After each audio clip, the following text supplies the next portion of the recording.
you more.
welcome everyone to Knights of the Last Call. Hey, we got some re-ups there. Frosty showing their support for the channel. Thank you, Frosty, for continuing your support of the channel. Welcome back, everyone, to another episode of Knights of the Last Call. My name, Derek Melinda, joining you tonight to talk Pathfinder 2nd Edition. That's right, it's Archetypes Day, and we're definitely in the back nine, in the back half, making our way downtown, faces past. I'm homebound? No, I don't think that's it. No, but we have made our way through the O's, and we are into the P's. Now, there's quite a few P's. There's quite a few R's. There's quite a few S's. So it's probably going to take us, I would say, a good 4 streams, give or take, in order to get through all of those. It's still going to take us a few streams to get through all of those. And then when we make our way out to the back side of the S's and the T's and the P's, I think we'll probably only have 1 or 2 streams left. So maybe we're looking at 6 streams, I think, maybe, to finish everything up. So it should be pretty good. Evening, everybody. Evening to Elia. Evening to Pumpkin. Evening to Rui. Evening to London. Damien is here as well. Thank you, Damien. Saying that the Pathfinder Agent in P has a bunch of things. Pathfinder Agent apparently has a bunch of derivative archetypes. Gotcha. All right, well, we'll get to it. Or will we? All right. Not a whole lot to talk about tonight. You'll notice that tonight we have no goals. We have just showing some love and support for the channel from our patrons. Y'all have been pretty great the last month or so. And while I always appreciate a nice tip or super chat, tonight I didn't really have any goals in mind. I mean, we're crushing this. We're doing it. The only thing I can say, we'll see how I feel. I don't want to promise something, but Sunday is Super Bowl Sunday. I have never once in my entire life seen even 1 minute of a Super Bowl game. And this Sunday will not be that day either.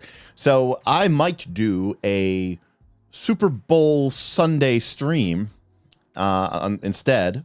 And for all those of me who I couldn't even tell you who's playing, honestly, we could just talk about RPGs instead and just hang out. And I don't know. We'll see. Maybe we'll do some Magic the Gathering drafts or, just come up with random ideas, pull out the whiteboard, do a bunch of doodling. Maybe we'll make some characters or something. I don't know. We'll just hang out instead. So, hey, London tipped $3 for love and support. Thank you. I appreciate it. Thank you so much. Again, anything, and of course, always is welcome. And of course, the reason why we can do this is because of our awesome and amazing patrons who support us each and every single month and have been for the past almost a year and a half. And if you want to be part of our support team, if you want to be part of this community, if you want to join us in this incredible and amazing thing that we call the Knights of the Last Call community, then you can also head over to patreon.com/Knights of the Last Call. There's also a link in the description below, and that will that'll give you all the information you need in order to maybe join us and hang out. So, all right, let's get into it. That's true. There is actually currently a picture of my feet in the Discord. That is true. Listen, I'm trying to get people to join us, Pumpkin, not scare them away. Someone told me that indeed an O got added literally a day after we finished the O's, in which case absolutely and incredibly tilting. Lollipop Candy tip $10. Thanks, I'll Lolly. be dipping in and out. Does the table trip still need funding? Lollipop, yes, but we've got a long way to go before we get to the stream, or before we get to the road trip where we're going to deliver the table. So we've done 2 stream goals for table delivery. I'm envisioning one stream goal for each day that we're going to be on the road. Because remember, when I take this show on the road, I have to build a table. That part is already calculated for the cost. But because we're going to be driving literally across the country, and because we have some patrons who would love to do some meetups along the way as we make our way across the country, I'm envisioning that it's going to take us probably in the neighborhood of about 5 days to make our way from Cleveland to San Diego. And I got to pay for myself, Bob, Aaron, whatever vehicle I'm renting or trailer or tractor I'm renting as I take all of this across the country, rooms, hotels, motels or whatever, meals. And so it's, I mean, I'm expecting that I'm probably gonna have to spend, somewhere in the neighborhood of $250 a day just to get this thing across the country. So we've had 2 streams so far in support of that, but Caverns and Cave Trolls tipped $10. This is towards all your fine dining. Well, I appreciate it. Thank you, Caverns and Cave Trolls. Still waiting on that update, buddy. I'm looking forward to it. I appreciate it. We told Bob already. We're like, Aaron and I were like, listen, Bob, we're not doing drive-through fast food, nonsense, garbage food. Like, we're gonna stop at least once a day and have a real meal as we make our way across. And maybe Bob wasn't aware that that the channel's going to be paying for it. So and effectively, you all are paying for it. But hopefully, I won't have to go too much out of my own pocket in order to get this table across the country. But it'll be fun either way. Thank you, everybody, for the tips and the support. Was not expecting that, but it is very much appreciated. So anyways, we added this Oasia Sky Sage, literally like, I guess a couple days after we finished the O's, but oh well, I mean, it doesn't get done. I mean, we always say maybe there's a final tip goal to go back and do some of the archetypes which have come out since we've done them. All right, so we've got the P's today, and we are going to start off with the Pactbinder, but that is where we're going to start off with, and it's from the Dark Archives. Lollipop Candy tip $10. Hey. Hashtag BC3 August 2022. Listen, you were part of that today, my friend. Definitely part of getting that done, making that happen. Yes, Battle Cry issue 3 is been in the works for some number of months, and while things did get delayed anyways because all of us knights were busy, ultimately the final article, which is due for publication, is me. And part of it is because I've been busy. Part of it is also because I'm trying to rewrite a core system for Pathfinder 2, and I don't have access to a playtesting team, so I feel like I have to get it right, and it's tough stuff. I mean, I've never said that writing for game design is easy.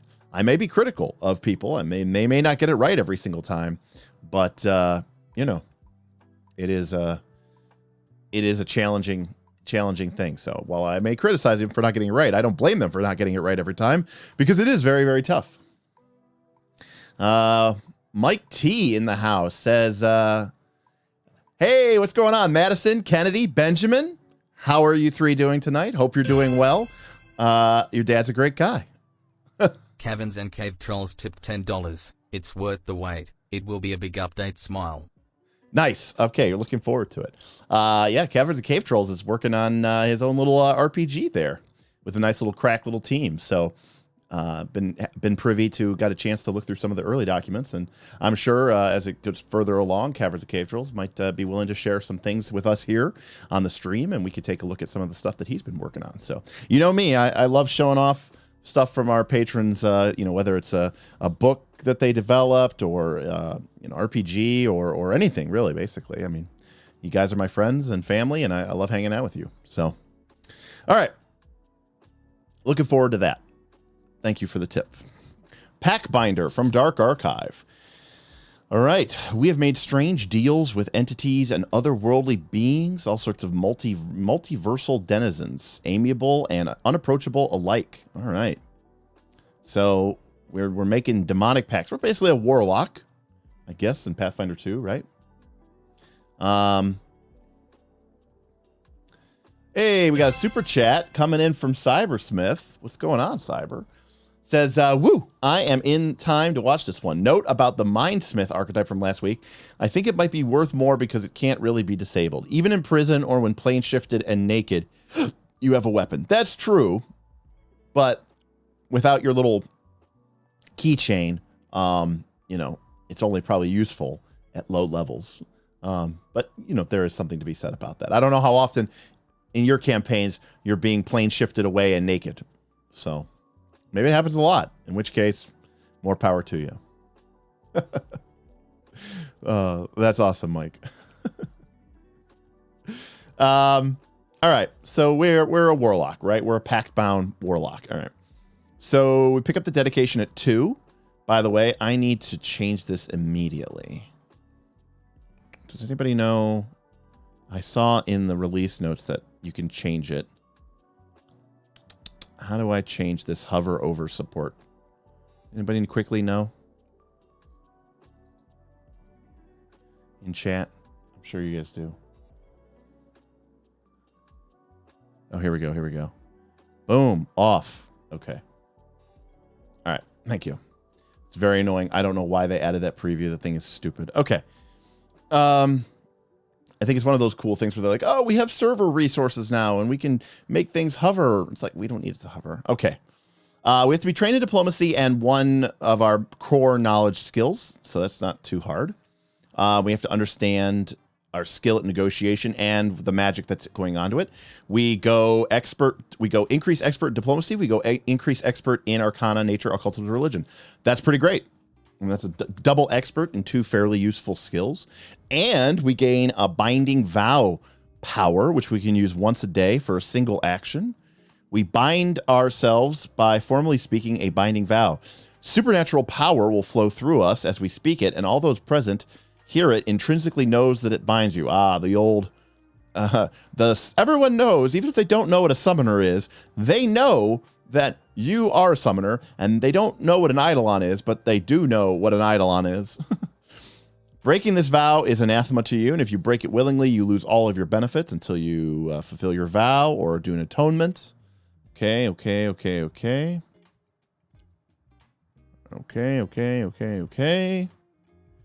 vow doesn't force you to go to ridiculous extremes like dying, unless you vow to do such. Okay, and so after vowing this unbreakable anathema vow, what do we get? When we make requests or coerces, we get +1 circumstance bonus to anyone who's aware of our vow.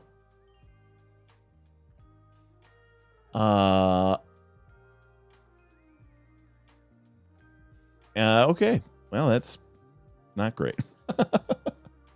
How do we know? It's so strange. All right.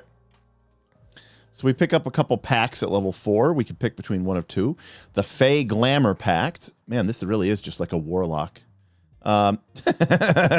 Damien, Dark Archives is nothing but borders and superfluous flavor text.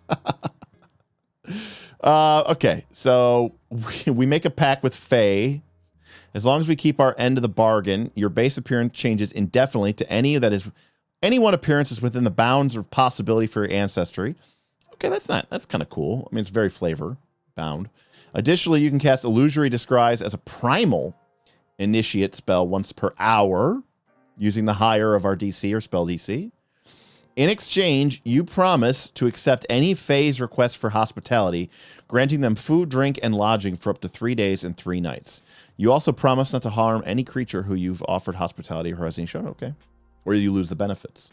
Okay, so we get permanent illusion, and that's kind of hard to remove. And we also can change our appearance once an hour through Illusory Disguise. Okay. The Sociable Vow. It's a weird way to describe that. The circumstance bonus from our binding vow, that's +1, by the way, also applies to gather information, make an impression, and demoralizes as long as it's directly in the service of fulfilling the vow.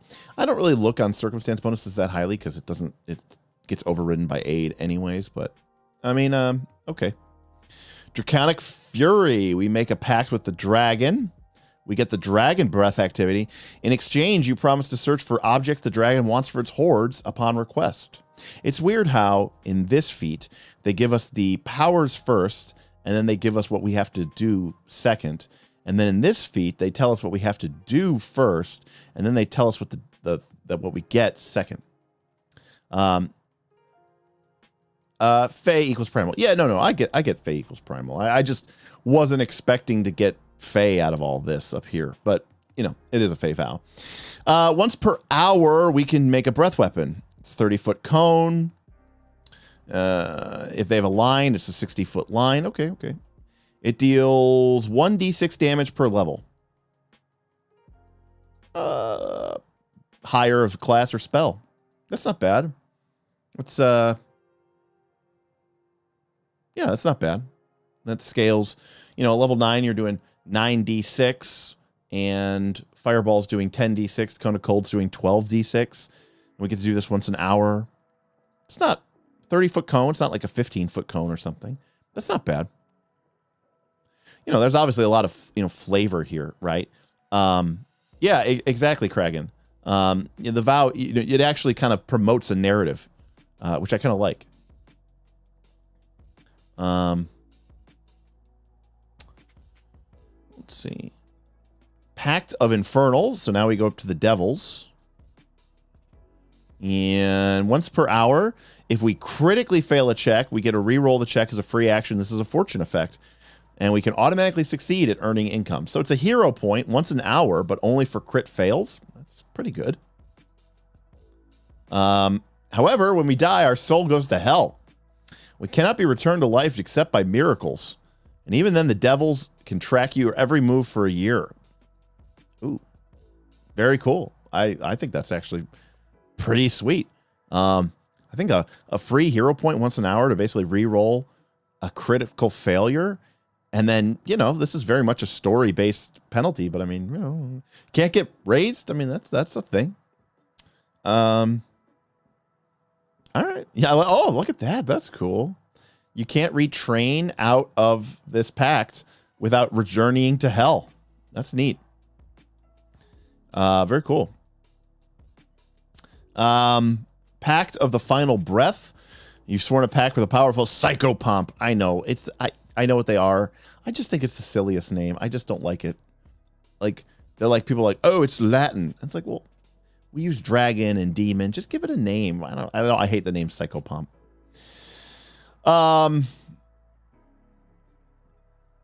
Lollipop Candy, I completely agree with you, obviously. I do agree that this feels like the stuff that would just happen because you're playing the game, right? Like, you're naturally playing the game. The group comes across a powerful devil. The devil makes you a bargain and gives you some sort of dark benefit. But in exchange, it's like, it's very strange that this is like a feat. Because, right, like this implies that I could just take this feat and that a devil appears to make this vow with me. It's kind of strange, right? All right. So we live twice as long as we normally would without dying of natural causes. And we get fast healing the first time each day that we would be go down to dying. Or, yeah, dying. That's pretty good. In exchange, we promise to be nice to the dead people. All right. Gotta take care of the undead. Make sure they don't come back. Or I should say, take care of the dead and make sure they don't come back. The Pact of Eldritch Eyes. We can cast Prying Eyes once an hour. We allow the entity to peer through you at the world. We get strange dreams. Each morning, we awaken with an unexpected lore. You take a circumstance penalty. You might take a circumstance penalty to your initiative roll. And then it just kind of ends. This archetype feels unfinished. I think it's cool.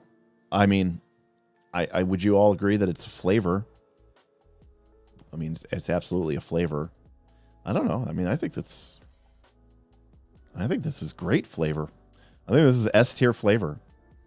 I mean, I don't know that it's super, super, super powerful, but I mean, I don't know. This is the kind of stuff that I would want to have in my campaign. Again, I probably wouldn't use feats for it, but you know, Pathfinder 2 is a game about feats. And look, I can't sell you an RPG and have it be 2 pages long and have like the 3rd page just say, as for everything else, just make it up, you know? Your GM will just go with the flow and make something up. I mean, this is what the game is. This is what they have to give us, right? Like they can't just say, fucking make it up. But I mean, this Fey Glamour, I mean, it legitimately permanently shifts your appearance, and you can, once an hour, you can shift it and change it.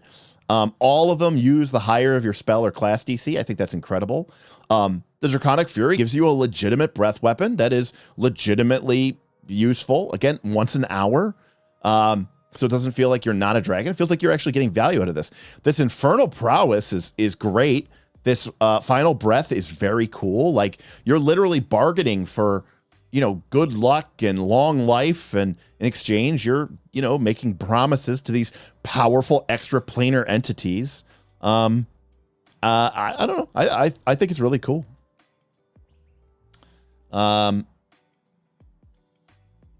JG says, this is one of those archetypes that feels like it's a template for the GM to make more feats rather than a full-on archetype. I agree. S flavor, though. The flavor is cool, but it just kind of does what it says on the tin, but not like crazy good. I don't know. I mean, with a flavor archetype, I'm not really thinking about power here.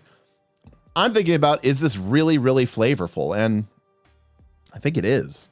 I really do. I mean, I think these things feel like legitimate packs, and the effects, they're not letting you just weasel out of that. Actually, it's the downsides of these packs that makes me feel like it is an S tier flavor. Like the whole like you can't be raised from the dead. You can't retrain out of this feat without going to hell and destroying the contract. I mean, that's awesome.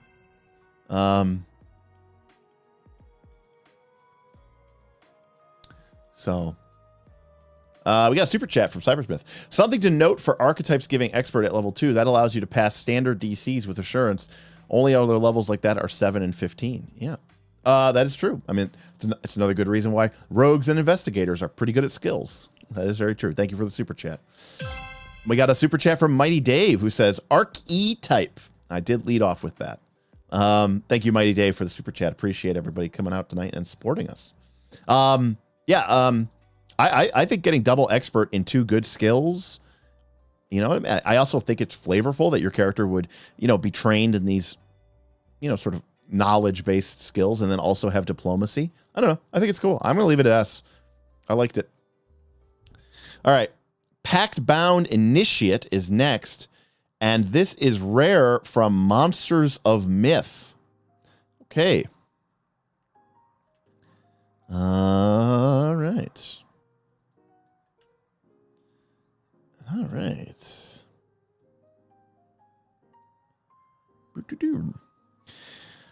Oh God.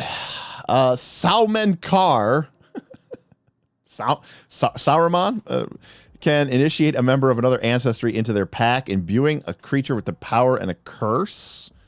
Our mind fills with lore and techniques. Our body evolves, gaining horns, heightened olfactory senses, and gaining height and muscle as we become a hybrid between our old ancestry and Saumenkar, wrapped in runic tattoos. Okay. So basically we become part of this. Calmacus says, what do the rare and uncommon tags mean mechanically? Mechanically, they mean nothing. What they mean from a meta game standpoint is that by standard definition, Jason B tipped $10. Hey. One of our core design tenets is that we really want you guys to make this your own game. So we intentionally leave things incomplete, archetypes, books, systems, classes, etc., so that you can fill in the blanks. Part of the value you guys pay for Smile. Absolutely. They leave in those blanks, allow us the creative freedom to get in there and explore the space, Whoopsie. It's not a mistake. It's just, it is what it is. So where were we? Oh, Callimachus. So yeah, so rare and uncommon basically mean that if you are starting in this game, by default, they are not available to players to choose. Technically, a GM can override anything in the game, but if something is rare or uncommon, it's basically a way of the game saying, hey, GM, this might be, it's not necessarily more powerful, but it might be more weird, or it might be more more troublesome, or create some narrative problems for you. Just think a little bit before you allow someone just to be this. It doesn't actually mean anything in terms of like, is this really actually more powerful? It's usually a little bit more weird and out there as well. Maybe not something that you want just a ton of people in your game just, running around with, right?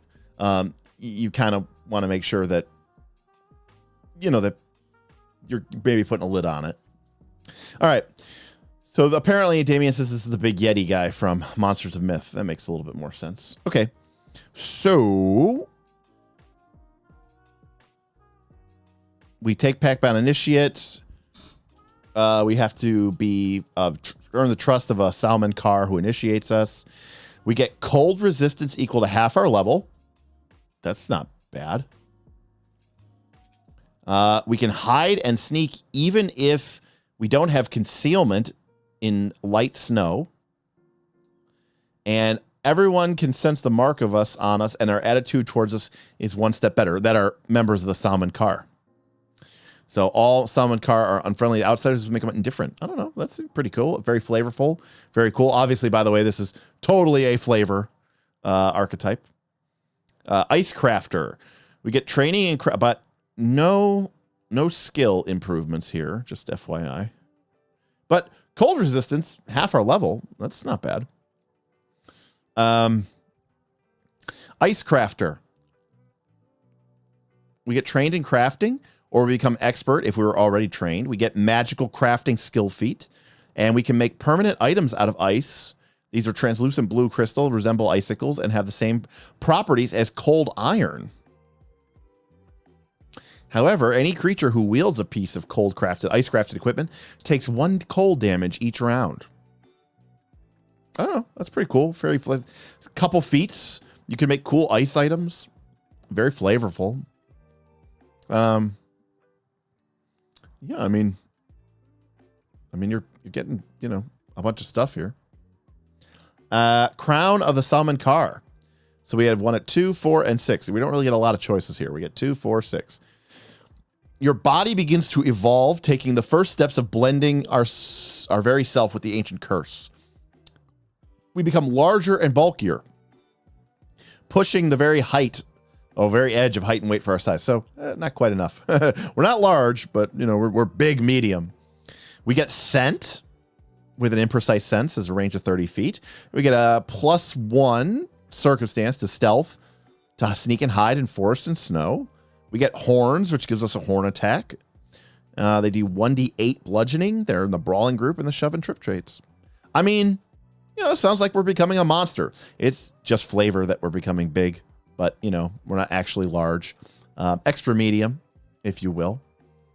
But yeah, I mean, scent is cool. That makes me feel like I'm a monster. We can hide in the forest in the snow. That makes me feel like a monster. Oh, and then I get horns out of my forehead. It makes me feel like a monster. So, I mean, it definitely feels like I'm becoming a monster. We get nothing at 8, nothing at 10, and then at 12 and 14 and 16, we pick up the last of our options. So, I don't mind this, though, because at least there's 3 feats. We can take it at 2, 4, 6, and we can finish out the archetype.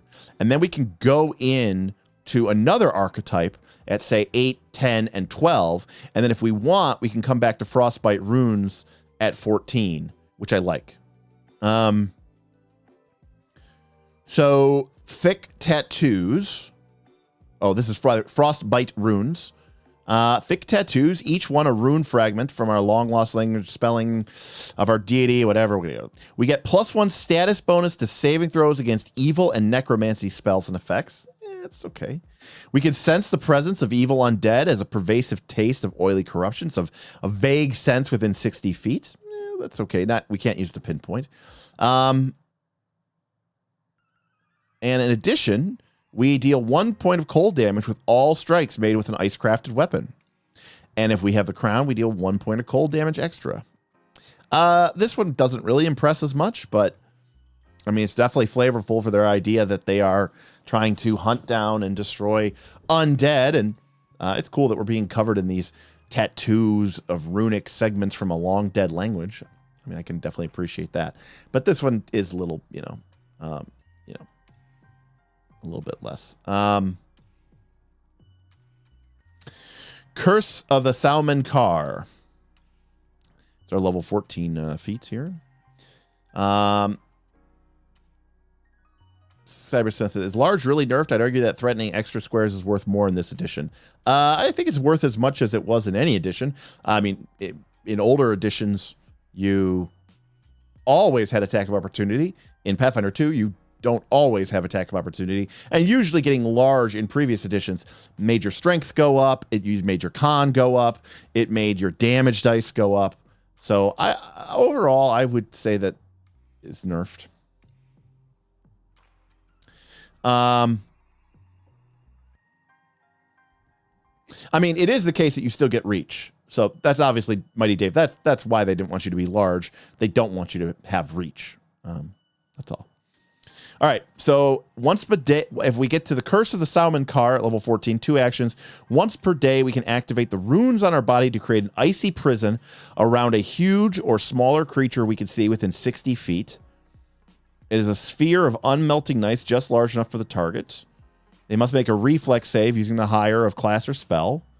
If not, they get trapped inside. So it's basically like Otuluk's resilient sphere. If it succeeds, the creature is pushed outside the prison into a spell of its choice. If the target shares its space with a gargantuan creature, it fails. It has AC 10, hardness 20, and 40 hit points.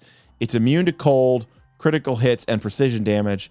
The precision lasts until destroyed or until you create a new prison. Is this resilient sphere or is this just wall of ice in spherical form?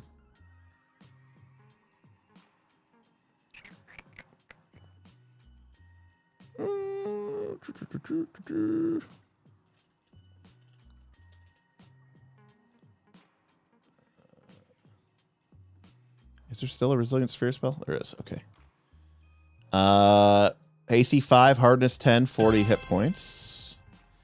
AC 10, hardness 20, 40 hit points. Oh, because maybe it's level 14, so maybe it gets heightened. No, you can't actually heighten this. Okay. So this is basically resilient sphere, but it's a little bit more powerful. So I like that. Hardness 20, 40 hit points. I mean, that plays. I mean, it's only once a day, but that plays. Especially when it's immune to critical hits and precision damage. Like, that's pretty good. Let's see. Ayla says, Paizo is scared to death to let players be large. The biggest crime in PF2 is that the Rhino people are small. Well, that and the lack of water pressure rules. Oh, Cyber, you'll never live that down. Mike with the $10 says, thanks for making my kids' night, Derek. Hey, Mike, no problem. Really appreciate the kids being here. That's fun. I guess I wouldn't think about it that kids would love getting their names shout out on a YouTube channel, but I could see where they would be. So, all right. I like this. This is a useful ability. It's pretty cool too, thematically, right? The idea that, the runes on our body glow and ice prison rips out of the ground and binds our target in ice. I like it. Okay. Bound in ice. Here we go, people. We become the full ancestry, and at level 16, we become large. And note, it does say specifically our reach has to become 10 feet, because before that, maybe being large doesn't automatically give you reach 10 feet. Maybe it doesn't. And our cold resistance goes to a full equal to our level. And we get fire resistance equal to half our level. So that's like cold resistance 16 all the way to 20. That's pretty good, along with fire resist 10. I mean, the best you can get is from greater resist ring, which is 15. And you're getting this as for 1 feat. And we get blizzard evasion, which is a reaction only once a day. If we take 40 or more damage from an attack, We discorporate into a whirling blizzard for up to 3 rounds. During this time, we gain resistance 10 to physical damage and weakness 10 to force. We get a fly speed of 40, but the only action we can take is to fly. The first time we enter a creature's space, they take 4d8 damage and have to make a fortitude save or be stunned 1. I mean, the damage could be a little bit higher. I don't know. I mean, but you're turning into an ice blizzard. I mean, the damage isn't great, but it could potentially stun somebody, and it doesn't have incapacitation. I don't know. I think this is a really cool. I would use this for something other than just being bound to the Salmon car from Monster Myth, but I think this is really cool too. I think this is a very solid A. I mean, this is nice flavor. The rules mechanics back up what you're doing. I feel like I am this creature, and I think it'd be fun to have these abilities. Yeah. So, yeah. I think it's pretty cool.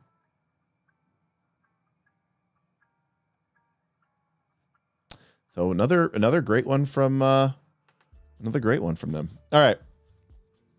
So next is the Pathfinder Agent, and then we have Pirate, Pistol Phenom.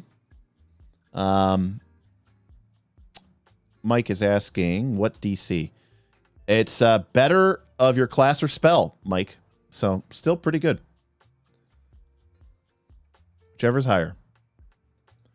Better of your class or spell, which is nice. I mean, this is definitely a Dark Archives book. I hate to say it, but not every archetype in this book uses better of. We saw that, even though they really should do that. I don't know why they don't, but so we've got Pistol Phenom, Poisoner, Provocateur, and Psychic Duelist left to go. All right, so Pathfinder Agent requires that you are a member of the Pathfinder Society. So I think this is the is this the opening feat? There's a bunch of other, I think, feats or a bunch of other archetypes that build off of Pathfinder agents. So Cybersmith says, arguably the language prerequisite because it's make it tricky. I think you just need to know Giant. I think Azius the Dwarf Barbarian in our game knew Giant. Could be wrong, but I think he did. By the way, all characters in Pathfinder Society can become Pathfinder Agent. Nice. All right, so, we all know what Pathfinder Agents are. If you don't know, they are basically like this. It's like what Pathfinder is supposed to be named after. It's the Pathfinder Society. They're like Indiana Jones. It's like an organization of Indiana Joneses. Somehow that is what Pathfinder is supposed to be like. And I hate to say it, but yes, William Brandis is 100% correct. Like everything else in Pathfinder, it pretty much is a hack or a steal from something else. And that is that they are basically crappy harpers. That's actually kind of true. With a little bit more of like a treasure hunter vibe, which, to be fair, I think is actually kind of a cool difference.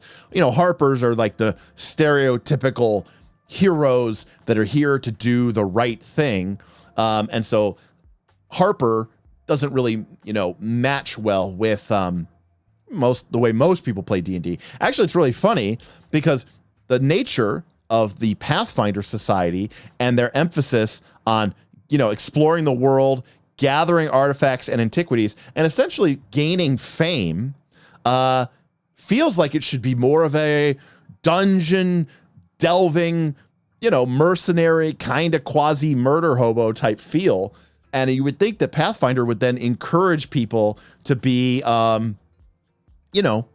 more like less heroes, more kind of Indiana Jones, right? Indiana Jones, you wouldn't call him a hero, right? He's a little bit of a rogue. So anyways, I just think it's kind of interesting. Cybersmith says, Harper? What is a Harper? Harper is something from Forgotten Realms. They are an organization that serve some of the gods and goddesses of good, and they are a kind of an organization of elves, bards, scouts, who sort of serve and protect the northern part of the continent of Faerun, predominantly in the Savage Frontier, the High Forest, Silvery Moon, the Dale Lands, and they fight against some of the evil organizations that exist in the world of Forgotten Realms, most notably the Zentarum, but also like the Red Wizards of Thay, various orc tribes, and, you know, the evil, you know, like the Hoss Tower Arcane from Luskin and all that other stuff. Damien is telling us what the other Pathfinders are. Swordmaster, Scrollmaster, and Spellmaster. Well, Damien, if they're all S's, we'll just get to them when we get to the S's. We won't do them tonight. We'll just start with the Pathfinder Agent. But I do like that they fit all of them into S, though. That's kind of cool. Okay. So Pathfinder Agent has to be from Absalom. You're not from our city? Get the hell out! We may not be racist in Golarion, and we may not be ageist in Golarion, but damn it, we have to have our standards. We don't want anybody who's not from our city. No. That's all I'm saying. I kind of like that, Cybersmith. I do like that. You know, that they don't have to be good. They just can't be evil, and I completely agree with that. Indiana Jones, you know, he's not evil, but he's not always a good guy. And, you know, like we definitely get the vibe for that. And I like that. And to be honest with you, that's the kind of, you know, kind of character I kind of really respect in D&D game, because it promotes adventure. And you're not just doing things because it's the right thing. You're doing things because you want to be paid. So yeah.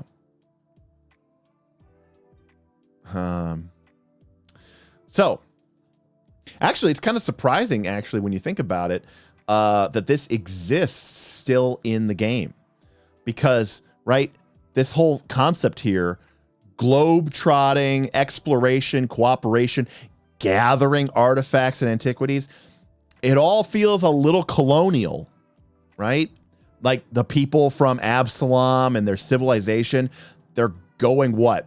Out to the uncharted, unexplored areas of the world, and they're what? Stealing and robbing these people's artifacts. And, you know, I'm just saying, you know, this came out in the World Guide, so that might have been before Paizo, you know, started to change. I mean, I think Paizo was still, every other adventure was about slavery at this point. So it's showing its age maybe a little bit. Much like the pre-Union days, this is the type of thing that Paizo likes to pretend didn't exist. Okay. Let us see here. We become trained in a skill of our choice, or an expert in a skill that we were trained in. We also get Pathfinder lore, or an expert if we're trained. When using a skill untrained, our proficiency bonus is equal to our level instead of 0. So kind of the bard bonus. That's pretty cool. And we get access to wayfinders, which are basically just compasses that hold your Aeon stones. So that's kind of really all they do. I mean, there's different stuff that they work, but that's basically what they are. They're compasses that hold your Ioun stones.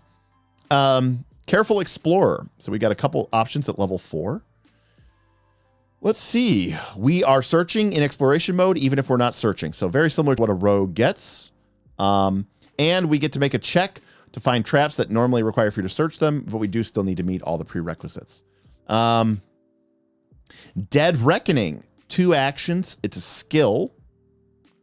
We always know where north is. Okay.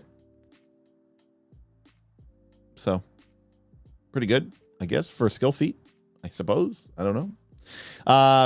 Deft Cooperation. When you successfully aid an attack roll or armor class. Can you aid armor class? Holy shit. Can you aid armor class? Is this a whole new thing? Have we been sleeping on hating AC this whole time? I don't think you can. I really don't think you can. I'm pretty sure Age says it has to be a check. Pretty sure. Okay, yes, here we go. An ally is about to use an action that requires a skill check or an attack roll. No, false alarm, false alarm. Now, great, granted, you know, what's the rule in Pathfinder? Specific beats general? I don't know. So is this the general rule and this is specific? No, obviously. This is just exactly. No, this is not an example. This is just bad editing. Oops, we didn't actually know how our game works. You know, maybe this is why you shouldn't farm everything out to independent contractors who don't know how your game works. Anyways, so can we just skip this? Does this do anything? You gain a +1 circumstance bonus to attack rolls or AC against that enemy until the end of your next turn, whichever you granted to your ally. And since you cannot grant them AC, it gives you a +1. When you successfully aid a skill check, if you attempt the exact same skill check, not just the same skill, but the same thing, you get a +1 circumstance bonus on your skill check. I mean, this isn't actually the worst thing in the world. I mean, you're kind of giving yourself a partial aid bonus as well when you aid somebody else for attack rolls or skills. Obviously, you cannot do this to AC, despite what this says.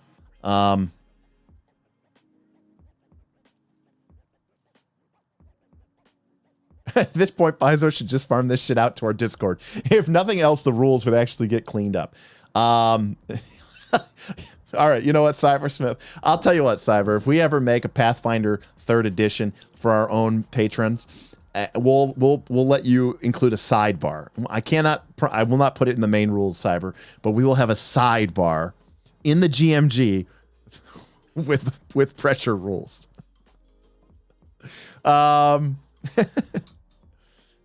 Anyways,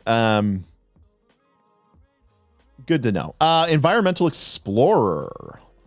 Okay, even if we're not searching, we can make a check to find environmental hazards, which, by the way, are different than traps, just in case you were wondering. I just love the idea of, like, somebody picks up okay, you're playing a game of Pathfinder 2, and you know the rules, you've read them, and you pick up Careful Explorer as a feat from your archetype, which is about, you know, being a badass Indiana Jones, exploring through trackless wilds, going into dangerous tombs and crypts and dungeons. And you pick up a feat and it's called Careful Explorer. And you get the gist of it. When you're, you know, in dusty tombs and hidden vaults, you get a free check to search for traps. And then, you know, you're moving down and you're going through the wilderness, and then suddenly you just get crushed by an avalanche, or you fall into quicksand, or, you know, yeah, there's a deadfall and a tree just, you know, collapses and falls on you. And you go, what the hell, man? How come I didn't get a search for that? And you go, whoa. You are a careful explorer, my friend. You are not a environmental explorer.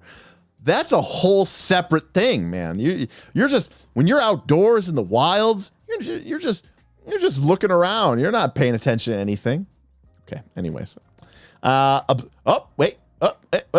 you could also be an observant explorer. Okay. I'm guessing this feat doesn't do anything. Mighty Dave says, kind of a sad one to undercook. It's literally the name of the system. Okay. Thanks to the time we've spent wandering through wild and untamed environments, we have gained an intuitive sense about creatures. You sometimes notice them before they attack or spot them nearby, even if they weren't planning on attacking. You can attempt a check to notice hidden creatures attempting to avoid notice nearby, even if you aren't actively searching for them. I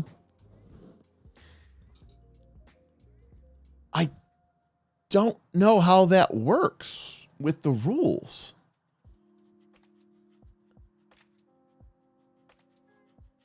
Or is this like now here's the thing, like, is this hidden insight into the way that the game is supposed to work? Or is this just more editing issues?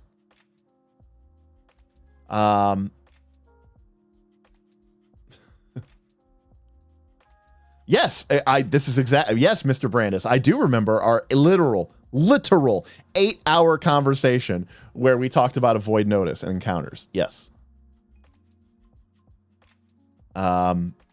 I don't know.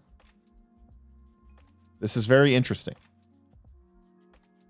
Because according to the rules of the book, by the way, the creature avoiding notice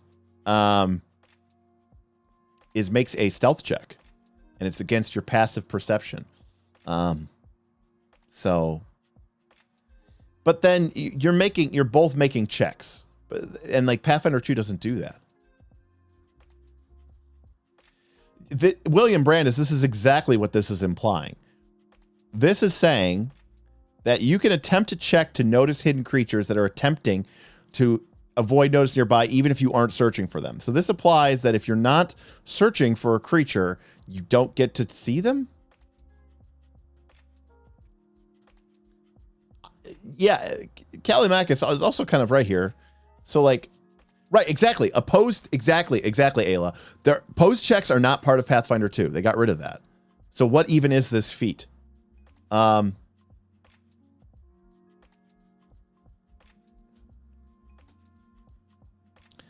So I don't know. But see, here's the problem. Okay, we got a super chat. Normally, hidden creatures roll versus your perception DC. Now you roll versus their self DC. Difference is you can hero point. Yeah, but that is not at all how this is intended to work. Because this thing here says, you can attempt to check to notice hidden creatures attempting to avoid nearby, even if you aren't actively searching for them. But the thing about searching is, this is looking for hidden doors, concealed hazards. That's not how you find hidden people. You find hidden people with the seek action. That's what the seek action is for. This isn't how you, this feat is referencing the searching. Yeah, yes, William Brandis. It does say, and so on. I guess, I don't know. So,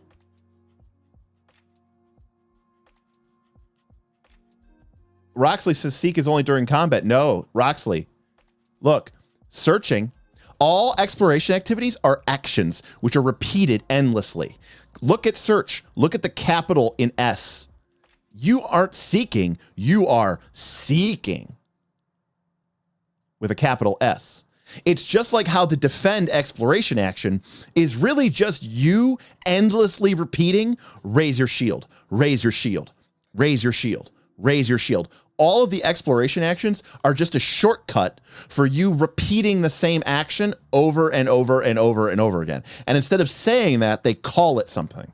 In this case, they call it search.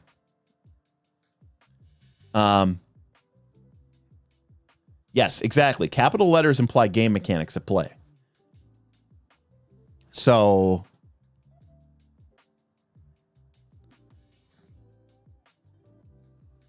which is very interesting.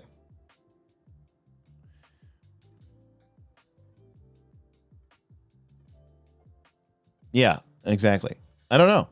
I mean, I'm going to finish this archetype, but well, this feat at least allows characters chances to notice hidden enemies. Well, Dragon tipped $5. It would be a great laugh to see a compilation of all the things you can't do without a specific feat, or even play a one-shot where you enforce those. Yes, agreed. I mean, this feat, because here's the thing. If we look at what searching says, it says you seek capital S. Now we know that capital S seek, all right, means, all right, we'll come back to this. All right, we'll come back. Thank you, Mr. Brandis. Remember your training once a day for an action. Attempt to check to recall knowledge against a creature you can see. Adding your level as a proficiency bonus if you were untrained.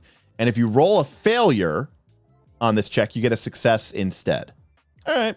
That's cool. Spiritual Explorer. Man, look at all these level 4 feats. Holy shit. Spiritual Explorer. By the way, just in case we weren't clear, now you could search for haunts. You're like, okay, GM, you got me. I was looking for traps. Then I got the quicksand got me good. And by the way, hazards, traps, and haunts, mechanically, they are all the same thing, right? They're a space in the game world. When you enter it, there's some sort of trigger, there's a reaction, and then the haunt or the hazard or the trap attacks you or does something, or it does something, attacks you, it does something, and then it triggers an initiative in the case of a complex haunt or a complex hazard or a complex trap. But your person got screwed over by the quicksand. So they go, okay, I'm going to take up Wilderness Explorer and I have Trap Explorer. I am good now. And then you're walking around and then the GM's like, oh, it's a ghost. And you're like, oh, cool. How come I didn't find it? And it's like, because you are not a spiritual explorer.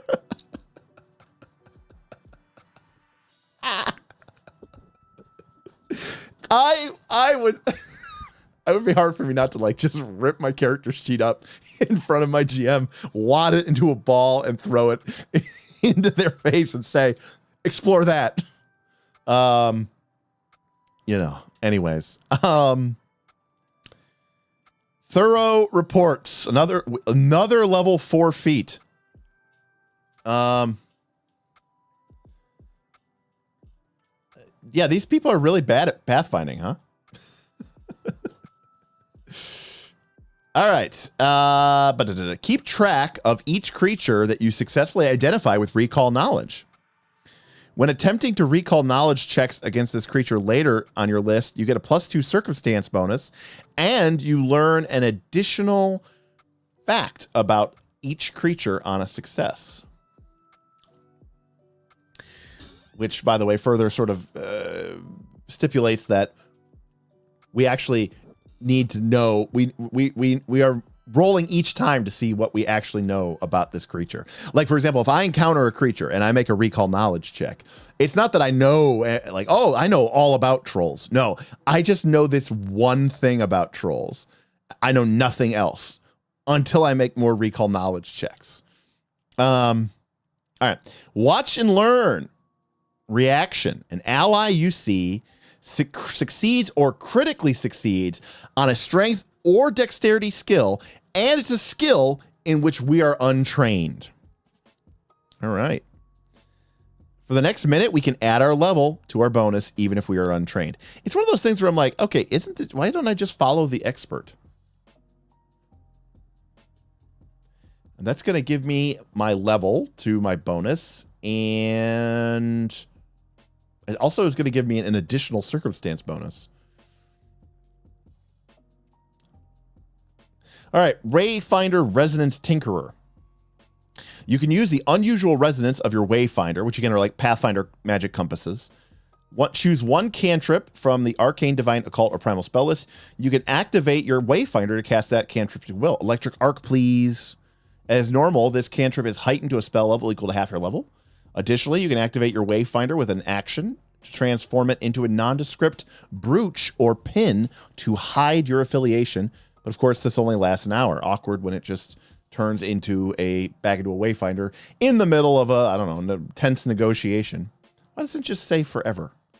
But that's cool. Gain a free cantrip. Okay. Archaeologists warning. You're about to roll Perception, Society, or Thievery for initiative. You visually or audibly warn your allies. It's free action, granting them a +1 circumstance bonus to their initiative. Sure. Feels a little underpowered. Craft Facsimile. We can make fake items.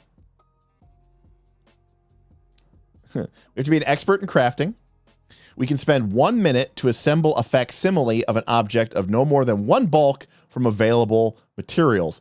This facsimile has the same shape and bulk as the replaced object and can pass as the object if not examined. A creature familiar with the original who examines it automatically realizes it's a fake, but a creature not familiar with it can still tell it was a hastily jury-rigged stand-in of unkind. So basically, this does nothing.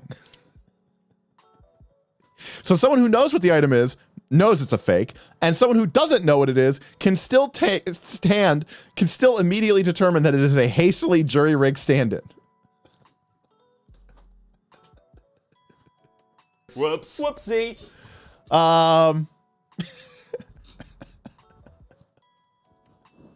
Not to mention this feat, you know, again, if this feat didn't exist, and let's be honest with us, none of us knew this feat existed until 5 seconds ago. Would you ever in your wildest dreams ever imagine that a feat would be needed or even exist to handle doing this? No, never.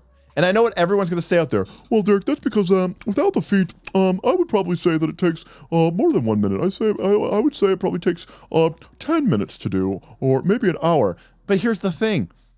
Are you doing that because you know this feat exists? Yes.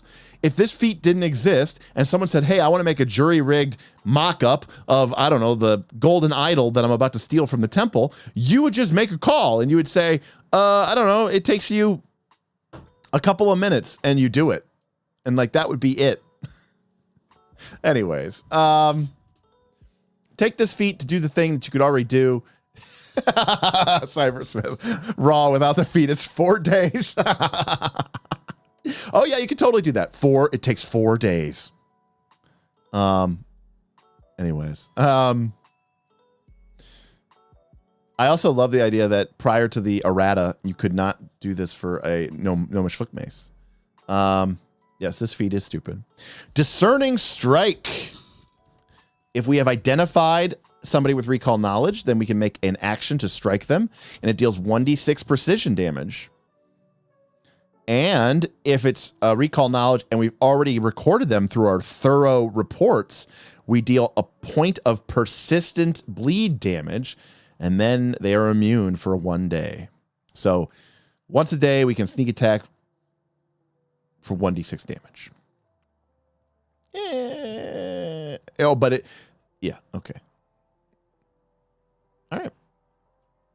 Forced entry. We do not take a penalty to force open doors without a crowbar. How does one learn? Like, so there's a lot of stuff going on here, right? You are trained to preserve the archaeological value of your location when entering. You don't take a penalty to force open doors, windows, or containers without a crowbar. If you roll a success on a check to force open, you get a critical success instead.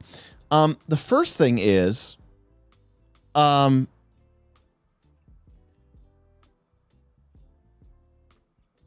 are we doing here? Are we just jamming our fingers in? What? Because we're still forcing it open.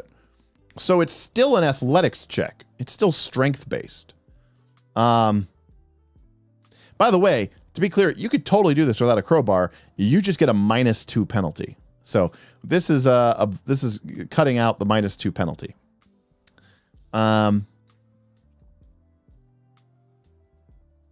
Well, it says if you roll a success, you get a critical success instead. And yes, it does say here, if you succeed, you break the window, gate, or door open. Okay. But, okay, I mean, it makes sense. You're forcing it open. So what are we doing here if we're not forcing it open? It's called forced entry. What? Like, if it was like, you can use dexterity to get through, right? Like, why? We're still forcing it open with our strength. I don't understand. Damian Williams, you Kool-Aid man through every door. Oh yeah, just bust through. Right, if it was called finessed entry and it let you use your dexterity or even thievery, like if it said you can force open doors, use your thievery skill instead of your athletics skill, use the result of the force open, but treat your success as a critical success. That would make a lot more sense to me. Anyways, yes. Anyways, Wester's Wayfinder Repository. We get 1 spell a day from a Wayfinder. Okay. Diverse recognition, 1 feat, once, 1 free action once a round. If we successfully recall knowledge about a creature I can see using a skill that we are a master in, we can attempt a recall knowledge against a different kind of creature you can see using the same skill. Okay. But it's got to be a different creature. So if we're fighting, but it has to be the same thing. So if we're fighting 2 undead, and 1 is a wraith, and 1 is a zombie, and I make a recall knowledge check against the wraith, and I succeed, then I can make a recall knowledge check against the zombie. Okay. Recognize threat. If we have master proficiency, and it's the first turn of an encounter, and we can see a creature, we get a free recall knowledge check. That's not bad. I'll take free recall knowledge checks. Snap out of it. Pathfinder Agent Edition. For 2 actions, we can make a medicine check on an adjacent ally who is fascinated, frightened, stunned, or stupefied, and we can choose one of those conditions. The DC is the same DC as what caused it. We're making a medicine check. On a critical success, we reduce the value of the chosen condition by 2. On a success, it's 1. Failure, it's unaffected, and I love it, of course, it's Pathfinder. If it's a critical failure, it goes up by 1. Snap out of it. You have to help our friends. No. I'm more stunned. Okay. That's okay, I guess. More stuff for our Wayfinder. Now we can cast Illusory Disguise. Eidetic Memorization, 3 actions. Oh my gosh. We can quickly memorize a scroll, and then we can write it down.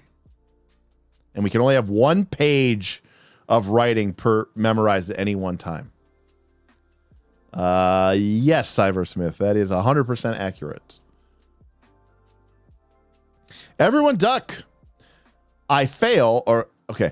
We fail, but we don't critically fail, an attempt to disable device on a trap. We intentionally set off the trap, but we take special precautions, and you and your allies from the trap's effects. For the next 2 rounds, if the trap rolls a critical success on an attack roll, it is a normal success instead. And if anyone rolls a critical failure, it's a normal failure instead. This is actually really good.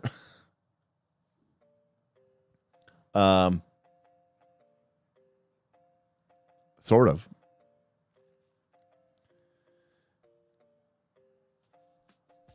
Educated assessment, more recall knowledge nonsense. You attempt to recall knowledge about a creature, and the GM uses the same secret roll, giving you the information from a battle assessment, which is from the rogue. Which, of course, this is the feat which makes it so that legally you're not supposed to be giving you information about enemies. Like what their saves are or stuff like that. You know how like everybody uses, they're like, oh, use recall knowledge to find out which saving of an throw of an enemy is the lowest. That way, that's how wizards are balanced. That actually doesn't work per the rules of the game. You are supposed to use battle assessment, which is from the rogue. This is how you're supposed to find out which of an enemy's saving throws is the lowest modifier. It is from battle assessment, which is from the rogue. So if you're using recall knowledge to do that in your game today, along with finding out anything about their weaknesses, their resistances, immunities, you're a cheater. You're a cheater. No wonder your games are so fucking easy. You're just cheating left and right. Okay. Swap investment. Once a day, you can swap out an item. What the fuck does recall knowledge do, Raw? Nobody knows, Lampley. The answer is nobody knows. Nothing is the answer.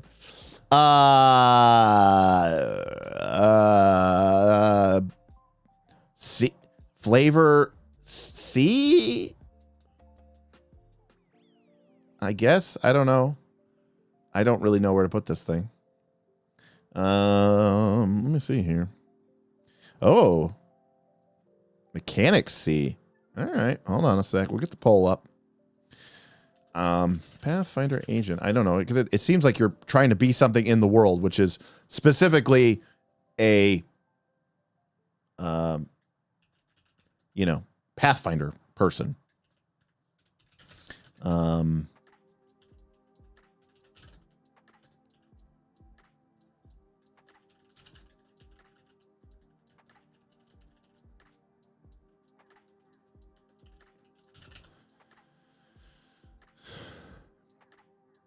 All right, polls up. Again, I you know, this isn't like in terms of mechanics, like this archetype isn't designed to fill a missing mechanical gap in the game, right? It is designed to sort of replicate the flavor of being a Pathfinder.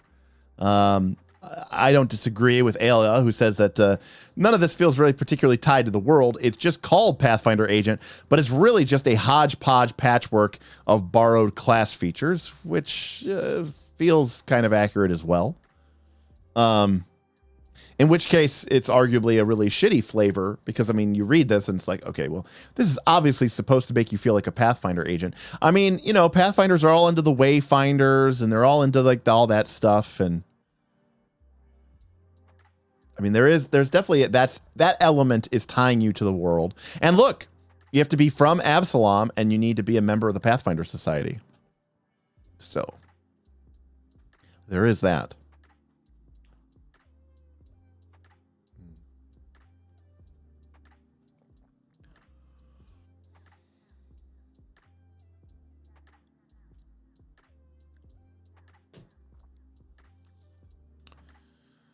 All right. Well, looks like Flavor C is winning. So, although Mechanics was close, but Flavor C won. So we'll leave it there. How are we doing tonight? Wow. Let's see. People don't care about the P. We only have about 33, 35 viewers tonight. Normally, these archetype viewers, we've been getting like 50, but apparently no one gives a shit about flavor or about the letter P. All right. Weird how the archetype named after the game isn't particularly cool or good. Yeah, well, no comment. All right. Pirate. Now, before we get into this, can we all agree that is the pirate a flavor or a mechanics class? Because I would argue that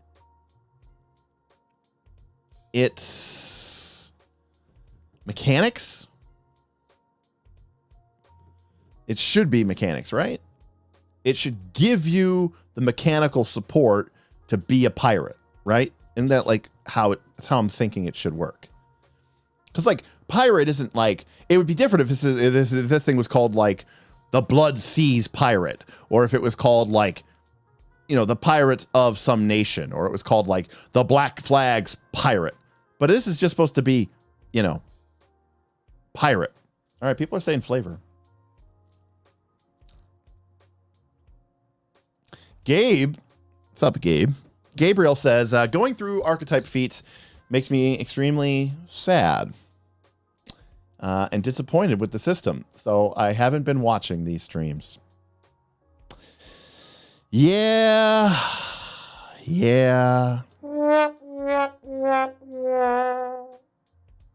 All right. Flavor for pirate. Here we go. We got to be trained in intimidation because that is what it is all about. Pirates have much more in common with swashbucklers, and many pirates have the swashbuckler class or archetype. Pirate dedication, trained in intimidation. What do we get for that? Well, as a pirate, we sail the seas in search of enemy ships to plunder. Arr! We become trained in sailing lore, or an expert if we're already trained. We ignore the effects of difficult terrain or uneven ground caused by a ship's movement. And we gained the boarding assault action.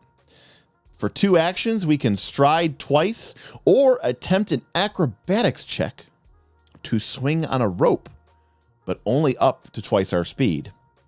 If we boarded or disembarked from a boat during this movement, we can make a melee strike that deals 1 additional weapon damage. Okay. It's kind of interesting when you think about it, right? It's like, so if I run at this guy and I hit him with my weapon, I do more damage. And you're like, yeah, but only if I'm on a boat. I'm sorry, excuse me. Only if I'm on a boat or similar vehicle. Also, I could board a boat or I can leave a boat, but a boat has to be involved. What does that have to do with you doing more damage? Well, I get the momentum from striding twice, so I hit extra hard. Okay, so like, what if you were like charging downhill or like swinging out of a tree or a tower? Like if you were in a castle's main hall and you're up on the balcony and you cut the rope and you grab the rope for the chandelier and you came swinging across the main hall and you landed into the king's personal bodyguard. Yeah, no, dude, I wouldn't do any extra damage, man. It's not a boat. Sorry. Now, what's interesting is, like, I wonder if you could use this with, like, the Bane rune rules. Like, what if there was an illusion and I thought I was going onto a boat, right? Would I get the extra die damage if I thought it was a boat, even if it wasn't a boat? And could I use that knowledge to help me determine that this was an illusion of a boat and not a real boat? See, these are the questions. You know, for people out there saying Pathfinder 2 is an easy game to run, listen, you got to think about these things. This requires a lot of adjudication, okay? Right? Like, yeah, what if somebody in my party makes a diplomacy check against me and I think I'm on a boat? All right. Well, this seems questionable at best. I mean, 2 action strike, do extra point of damage. Great. Only from or to boats. Fairly limiting, unless of course we're, in a pirate campaign, which seems fairly appropriate for, a pirate. I'm not gonna like shit on the archetype because it's called the pirate and it's good when you're on a boat. I'm just questioning what the hell it even means. Because again, what does it have to do with a boat? Okay. Like this part here, we ignore the difficult terrain or uneven ground caused by ship movement. That makes a lot of sense to me, but the rest of it does not. Pirate weapon training. We get hatchet, rapier, scimitar, and whip. And if we get expert or greater, we get that proficiency. Okay, so we pick up the pirate weapons. If for some odd reason we're not, a combatant. I didn't realize that the whip was a pirate weapon. Okay. I mean, I don't know a whole lot about pirates, but yeah, it is still sudden charge, but only to and from boats, to be clear. Like, to be clear, Lollipop Candy, let me be clear about something. If we're on a boat and we want to hit somebody, boarding assault doesn't do anything. We have to leave the boat and come back. So what I want to know is, we've got our map, okay? And we've got the 2 boats, right? Like, there's one boat here, okay? And then there's another boat here, okay? And what if my character, like, leaves... We're fighting on this boat, but then when I want to sudden charge somebody, I leave, I go back onto my boat, I come over here, I leave my boat again, and then I come back over to here, right? Like, I make a big U-turn. Does that trigger me boarding or disembarking a boat? But no, it's not only on a boat. Damien, okay? It's if you boarded or disembarked from a boat during the movement, okay? It's not called boat fighting, okay? It's called boarding assault, okay? Get it right. No, it can use a rope. It doesn't have to use a rope. All right. Rope runner. We gain a climb speed of 15 feet. Sweet. But only on a ship's rigging or similar ropes. Whenever you succeed in an athletics check to climb a rope, you get a critical success instead. And we aren't flat-footed if we're climbing or balancing on a rope. Okay. Walk the plank. Wait a second. Is this the last feat? This is pirate dedication. We get some weapons. We get a questionably bad feat in order to climb only ropes. And then the last thing we get is walk the plank? Hell, this entire archetype only has 3 feats. All right, here we go. Walk the plank. You frighten, it's 2 actions. You frighten a foe into moving where you want them. Traditionally demanding that they walk the plank. What? Attempt to demoralize an opponent. This check, okay. I already know where this is going, and I want to actually talk about something when we're done with this. It's something that's bothered me for a very, very long time. You frighten a foe into moving where you want them to, traditionally demanding they walk the plank.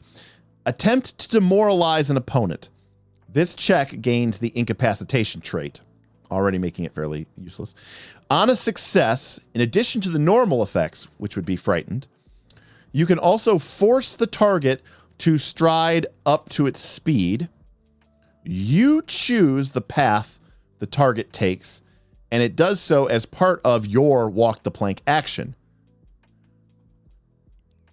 You can't force the target to move into a harmful space, one where it will take damage or fall or provoke reactions or similar, unless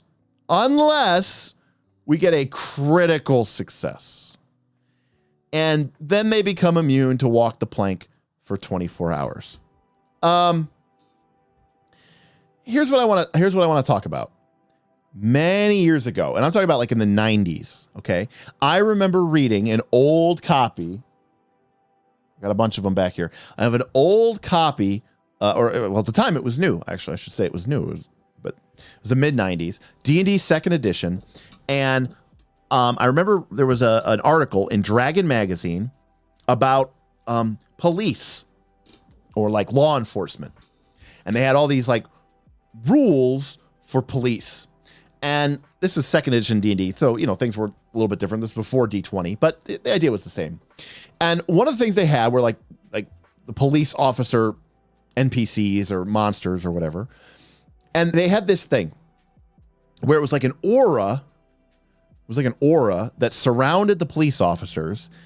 And basically it like made the people in the aura more likely like to follow the law. And I was like, no. Even back then, I was like probably like 15, you know, or something. I was like, no, that's so dumb. The reason you don't break the law when you're near a cop is not because there's some sort of magical aura that's exuding from cops, which is forcing people into lawful submission. You don't do it because you don't want to get caught. People don't walk the plank because they're being intimidated into doing so. They walk the plank because there's a bunch of people with guns or swords which are just going to stab and kill you if you don't. Like, this should just never exist. Not to mention, you don't even have to make them walk the plank. Like, this is silly because like like if I pointed a gun at somebody and I said, go over there or I'm going to shoot you, that's not a feat. That's just a thing that is happening in our game. And if they do it, I don't shoot them. And if they do, I shoot them. Right? Like that's the intimidation. Like it's the threat of me saying I'm going to kill you. Like the way this works, like I could have nothing. I could be unarmed and I could just force them to move because I'm a pirate. That doesn't make any sense at all. And then of course, obviously they're immune to for 24 hours. Like this doesn't need game mechanics. I don't know how else to describe it. All right, well, pirate is going to get pirate's going to have to get a fuck. Pirate's going to get a D from me. I think this is horrible. F? Okay. I can buy F. This is horrible. All right, we got 2 Fs in chat. Okay. Oh, okay, 3 Fs in chat.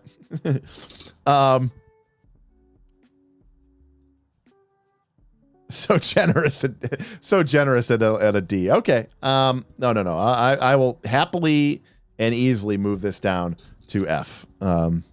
This is stupid. And not to mention, look how this is so undervalued. Yeah, okay. Horrible. All right. KB says, gotta be an F. It's both extremely limited in the situations and even in the things that you do get are just still bad. Yes. It is in the APG, right? It's not in the, yeah, look, it's in the APG. It's not even in like the, like the world guide or whatever. So they in theory knew what they were doing by now. All right. We've got 4 more to go. Come on. We got to pick it up. Sorry. We never did get back to, that whole Pathfinder Agent nonsense with the seeking and the searching, did we? We got things to do. So we got archetypes to rank. All right, Pistol Phenom. You all know that I hate everything to do with guns, so it's great.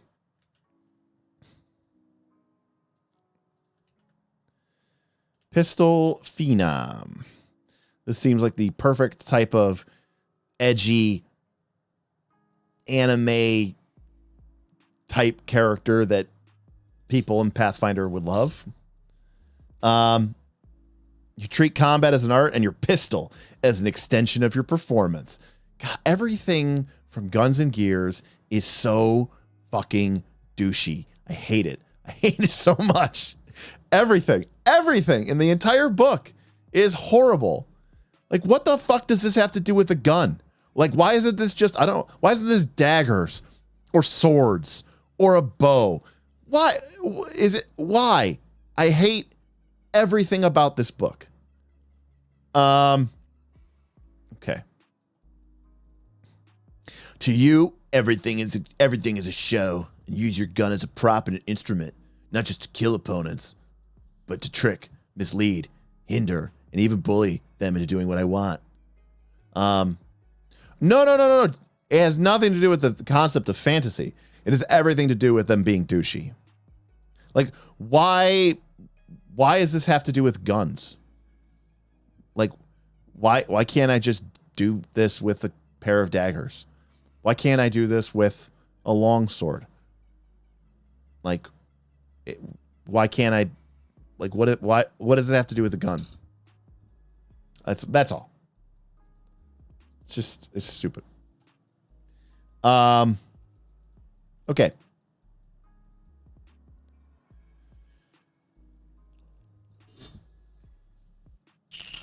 Pistol dedication.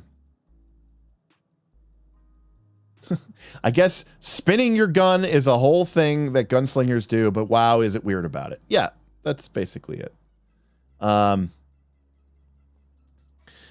You catch an opponent off guard by spinning your weapon. You gain the pistol twirl gunslinger feat.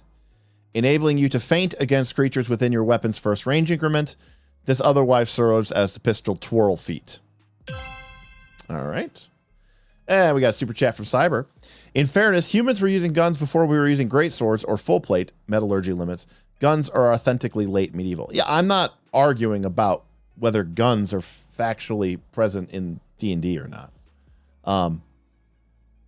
I'm arguing that guns are in our game, but there's a reason, by the way, that when guns certainly got to this level of dedication, where you had things like flintlocks and musket whatever balls, there's a reason why people stopped wearing armor and stopped using bows. It's because guns were incredibly powerful and deadly and dangerous.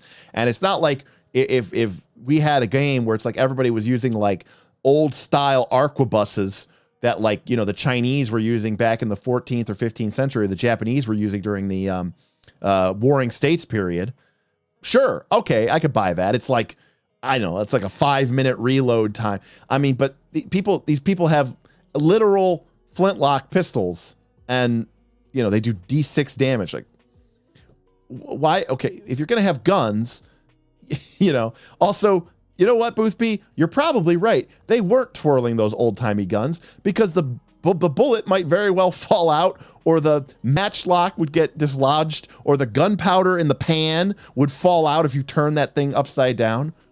It's like they're taking the modern-day notion of a gun and then they're applying it to ancient guns, but then they're also somehow making the guns do as much damage as a sling.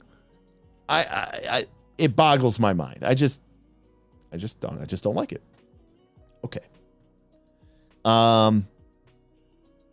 You get pistol twirl. All right, which apparently is a class feat. So that's not bad. By the way, you don't get any skill improvements with this. So, all right.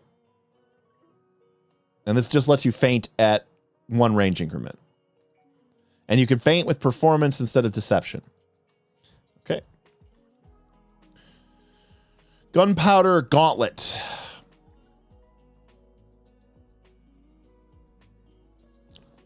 Like, this sentence is just so... I'm sorry, this sentence is just so douchey. As you toy with them and performatively brandish your weapon, you build their tunnel vision, leaving them trapped in a perceptual gauntlet of your own making. Attempt a performance check against the will DC of a single target. If you critically succeed, they get a -2 status penalty to attack rolls against other creatures other than you than the beginning of your next turn. Otherwise, they get a -1. So, like, let me give you an example here. This is like one of the best taunting, in a gaming D&D MMO sense, World of Warcraft sense. This is one of the best taunting things that I've seen in Pathfinder 2. A status penalty to your attack rolls. It's pretty good. And a -1, -2, that's a sizable amount only against you. And it comes because I was brandishing my gun in a evocative way. What? I just struggle. I don't know. Maybe it's just me. I don't know. Maybe it's just me. I don't know. Maybe I'm weird.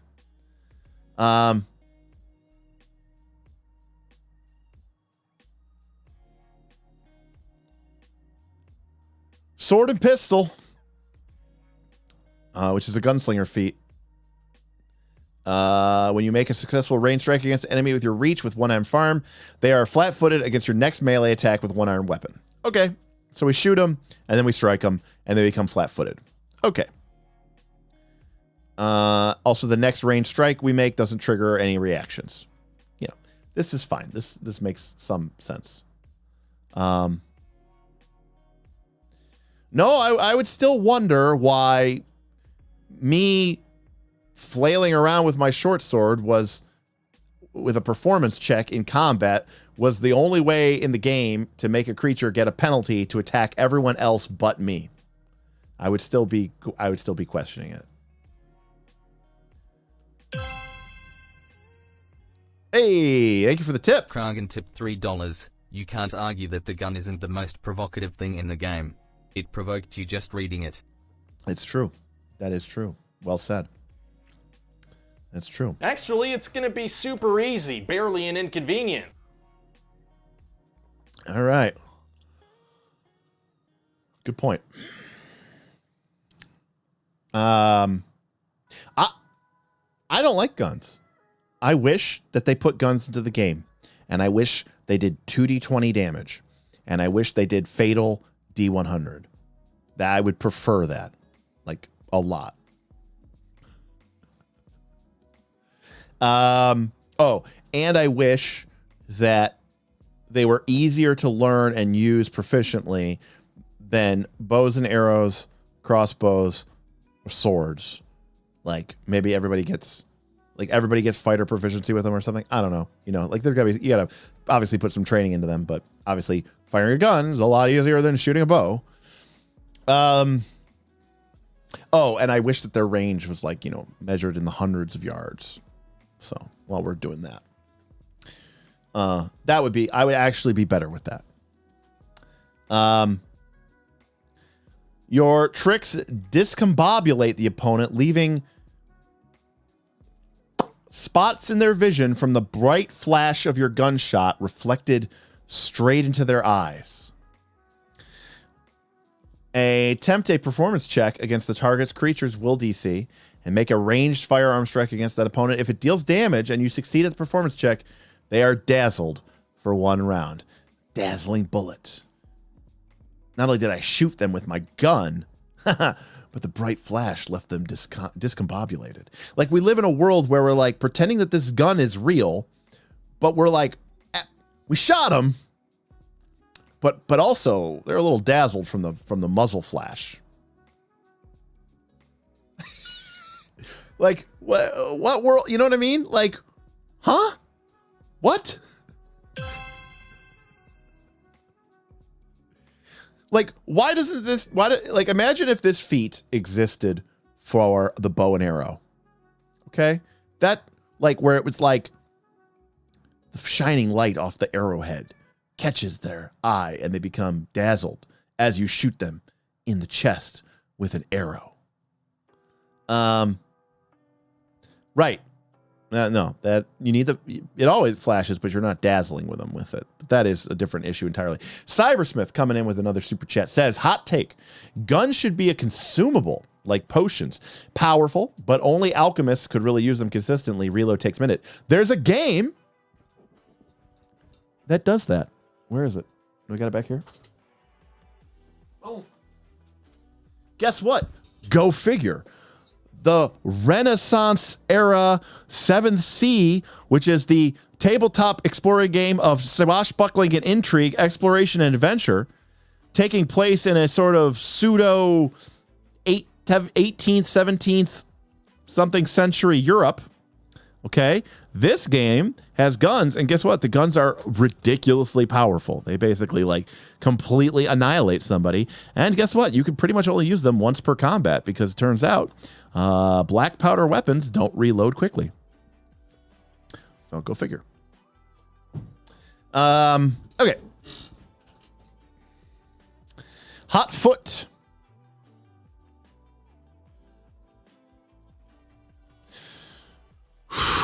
Wow, this one's really testing my patience, guys.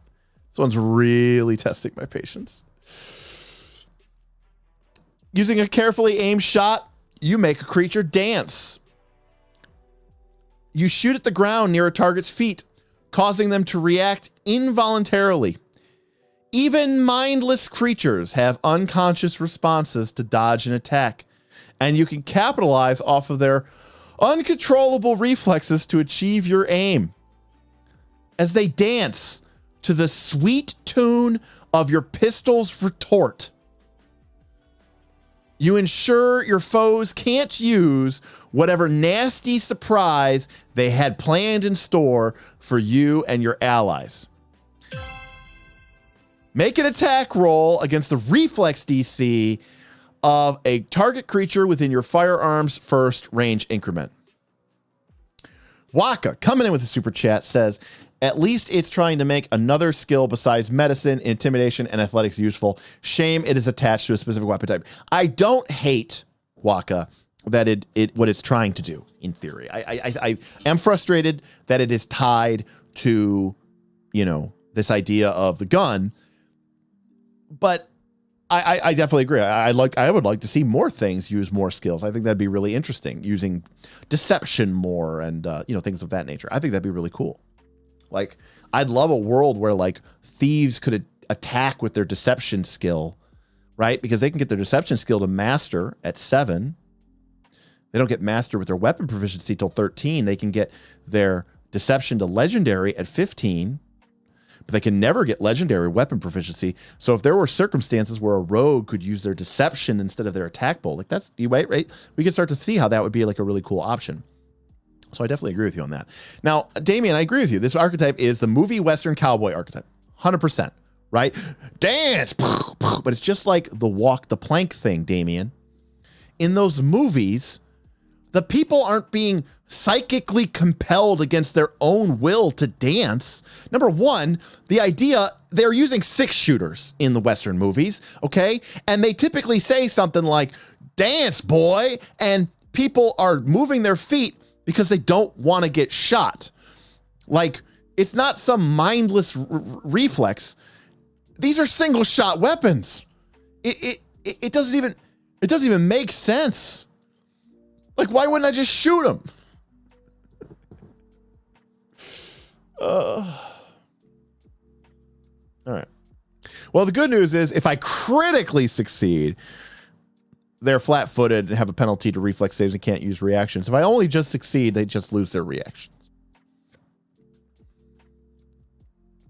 So this feat here is just like the thing I was talking about with the old Dragon magazine and the aura, right?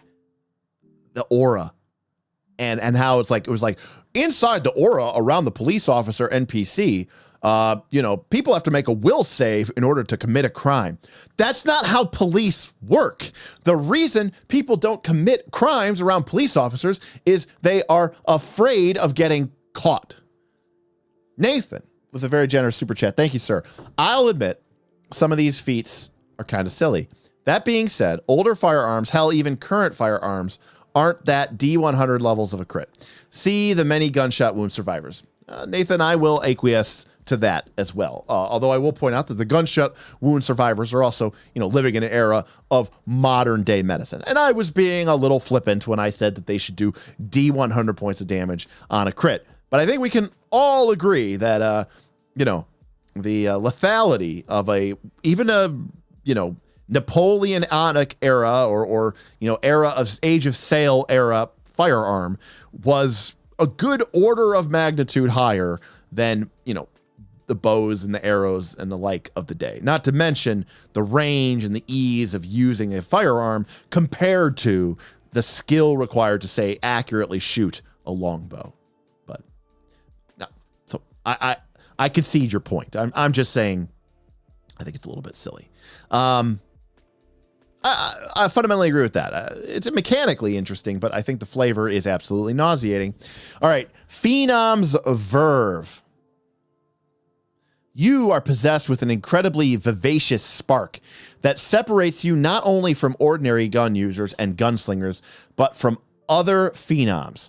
Using that distinctive verve, when you perform impeccably and control the scene with your abilities, you manage to set your foes up for disaster and ensure they remain in your sights. If you critically succeed at a performance check for your pistol, twirl, or any other feat, you get a +1 status bonus to your attack rolls with one-handed firearms and one-handed melee weapons until the end of your turn. Okay. Oh boy. This is like literally the exact horrible worst case scenario that we were talking about. I'm not going to read this because we don't even need to read. Why does Paizo get so erect over the word vivacious? They use it everywhere. They really do, actually. Again, the reason we put our hands in the sky when we have a gun pointed at us is because we don't want to get shot, right? This doesn't have to be, this shouldn't be a game element, right? If I have a gun and I point it at people and I say, hands in the air, or I will shoot you, or even leave that implication out there, they do so because they don't want to get shot. So I hate everything about this. By the way, then they become immune to it, regardless of what happens. Like, if they have the shield raised, they lose their benefits. With their hands in the air, each of these frightened creatures can't use reactions or free actions that require their hands or items held in their hands until the beginning of their next turn. So they put their hands up for 6 seconds, and then they bring them back down, and then they can't be told to do that for a minute. Like, what is happening here? Trick shot. You shoot at not at your foe, but an object nearby. You can dislodge an object. You can. Whoa. Hold on a second. Is this a narrative explosion feat? On a success, instead of hitting your foe, your attack hits an object behind or to the side of the target, creating one of the following effects. The GM might determine that a different AC is appropriate or that a particular effect isn't a valid object, such as there might not be any explosive barrels on this battlefield. What? By the way, they should inform you before you spend your item, since your trained eye can easily recognize loose or volatile objects. We know when a barrel is full of explosive chemicals. Explosive rum? What kind of alcohol is this?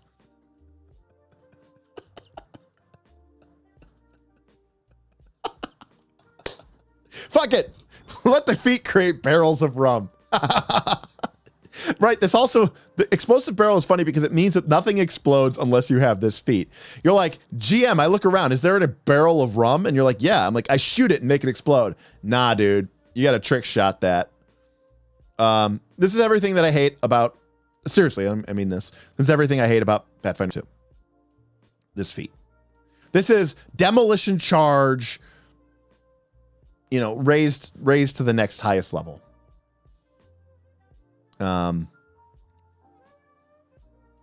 So whirling knockdown. You fire your gun while throwing your target's balance with a melee. I like this one. This seems fine. Then I shoot him and I topple him with a quick orchestrated combination. Like, okay, all right. I make a ranged attack and then I make a performance check. Sure, why not, I guess. If I succeed, they take a -2 penalty to their effect and they could potentially land prone. Right? Okay. All right, cool. Like, I'm shooting and I'm attacking them and it's overwhelming them and they fall to their ground. Like, yes. Okay. That makes sense. We're doing something in the mechanics of the game that are kind of difficult to do and model otherwise. And we require this feat and this is fine. Showstopper. We can feint everybody. All right. Good access. It's not fair for me. It's not fair for me to grade this. It really isn't. So, is this mechanics? I think it's mechanics, right? I don't think this is flavor. Shadow Solomon says, my reactions to the feats are the best parts of this, of them. Well, thank you. Listen, that Guns and Gears stuff gets me every time. Listen, number one. Yeah, it is a given. I am already biased against Guns and Gears. Okay, right? I'm already biased. That's a given. All I'm saying is that within that bias, I also hate it. Does that make sense? Like, yeah. Like, this is up there with, like, the cauterized wound gunslinger thing. Like, why is that a feat? It's up there with blast lock. It's up there with whatever it's called, explosive jump, explosive leap. Like, that is the dumbest feat of all time. The dumbest feat of all time. I think it's called blast lock. I don't think it's called shoot lock. I think it's called blast lock. I'm too cynical right now to give an unbiased review. Derek, it's mechanically great, but I fucking hate it. I don't even know if it's particularly mechanically great, but I don't know. I'm gonna let chat just completely. You guys get to pick. Like, I have no. I'm opting out. I'm recusing myself.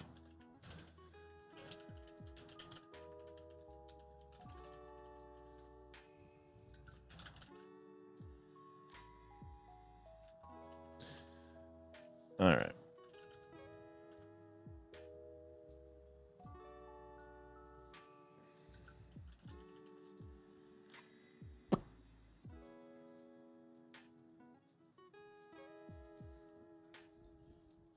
I'm gonna drink some water from my officially licensed Knights of the Last Call tumbler.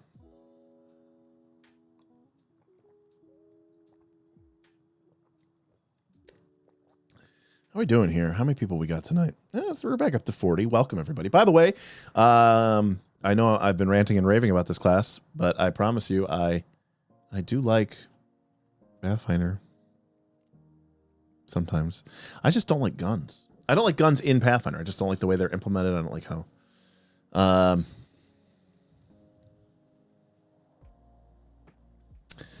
right.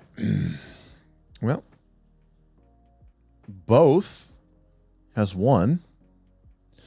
So we get to do 2 polls. Mechanics. I mean, I will agree the mechanics here are not an F. So we're going to get 2. By the way, I completely disagree with chat. I 100% think that this is a mechanics only. I don't think there's anything flavorful about this. And I will let chat decide. Again, I don't mind guns in fantasy either. Let me put it another way. It's not my cup of tea. But there are certainly circumstances and instances and worlds where I particularly like them. For example, I'm a big fan of the game War Machine, which is it's a tabletop miniature game with big steam-powered mechs. And, you know, like in that game, there are literally people called gun mages. And, you know, they've got kind of old-timey guns. They're usually enhancing them with magic. But, you know, I mean, I think I think it's a cool world. It's a cool series. And again, here, I'll show this here. But, you know, like, you know, like that's a gun mage from War Machine, right? I mean, it doesn't look that different from, you know, from what we would expect to see in Pathfinder, but like it's very much part of the world of War Machine, and it's really much part of and the guns are, you know, they do a lot of damage, you know, because it's scary and it's a big bullet. So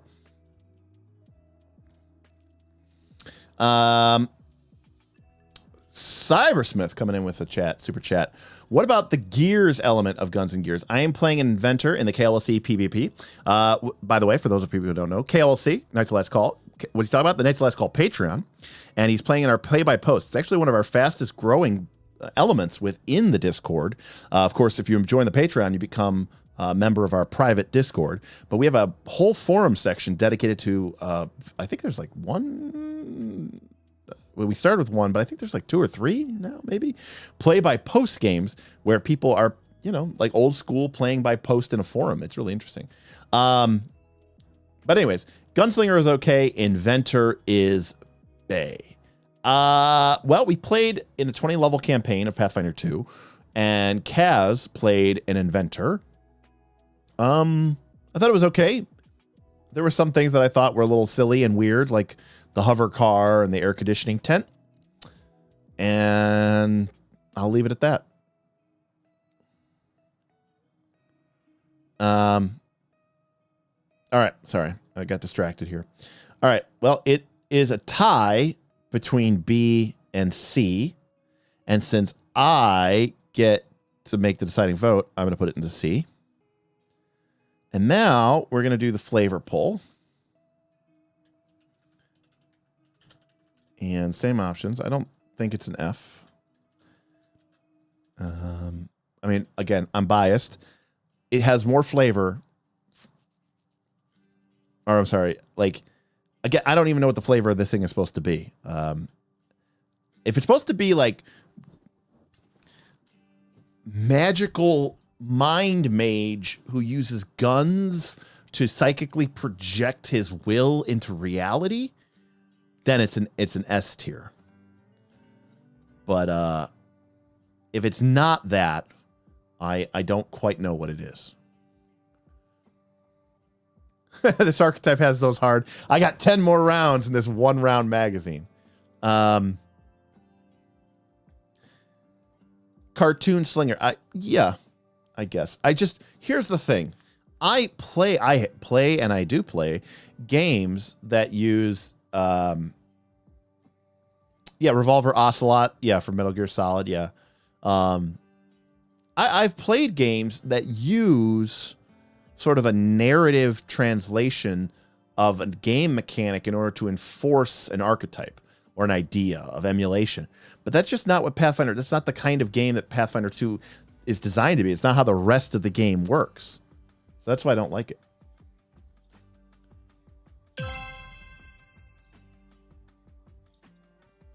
All right, well, flavor is going down to D. Going down to D-Town. So we got C mechanics, D flavor, and a super chat from Nathan who says, my issue with guns is that it's so separate from magic when magic is the perfect hand wave excuse that they need. Oh, well, Nathan, I mean, they do have magic guns, including, of course, beast guns, because nothing is more fantasy than turning an octopus into a magical gun that somehow still shoots bullets and uses ammo, but nobody's quite sure. But you can load it up with an electric arc, so it's all good. All right.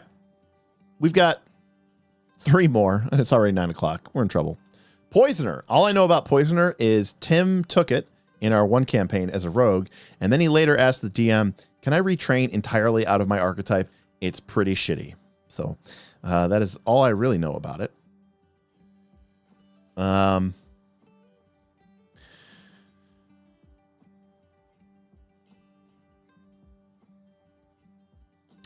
Poisoner. I think you get a bunch of rogue feats here. All right. Poisoner. You get basic alchemy benefits, but they can only be used to make alchemical poisons. You get infused reagents per day equal to your level. And your advanced alchemy level is 1. And it doesn't increase on its own. So it sounds very similar to the alchemist dedication, but you can only make one type of thing, which is alchemical poisons. And you do get infused reagents equal to your level, but your level is 1 and it doesn't go up on its own. You can pick up poison resistance, which gives you a +1 status bonus against all poison, and you get poison resistance equal to your half level. That's not a bad feat. You know, Druid gets something very similar. Poisoner's Twist is 1 action. Your last action. Do we get any skills here?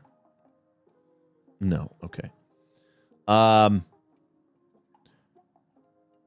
Your last action was a melee strike that dealt damage against a target that is afflicted by a poison, and you know which poison.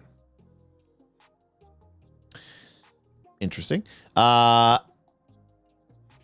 know how to take advantage of the weakness of the poison. You deal 1d6 damage of the required strike damage and 1d6 poison damage to the target. Okay. So we do a couple extra points of damage if they're poisoned.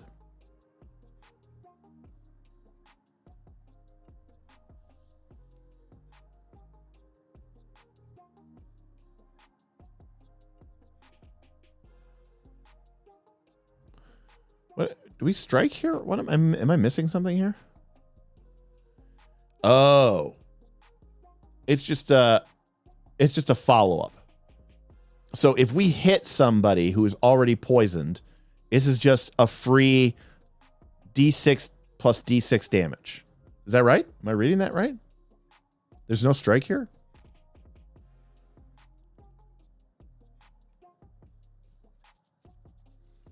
I mean, at low level, this is fantastic.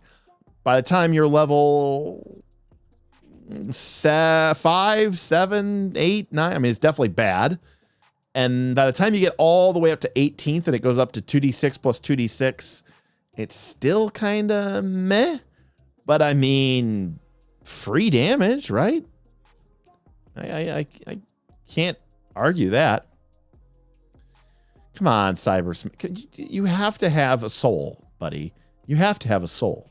You and I both know that the idea of a barbarian doing this is stupid, right? This is just like in 5th edition, where barbarians go multi-class into rogue because rogue sneak attack triggers on when you have advantage, and the barbarians use their reckless assault so that their attacks gain advantage, and that makes all of their attacks sneak attacks. It's completely nonsensical.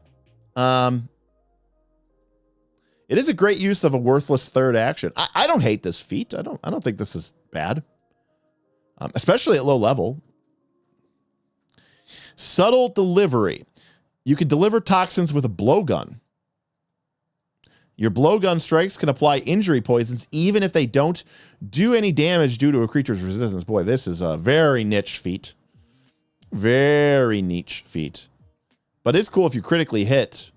If they fail, it's a critical failure, but very niche.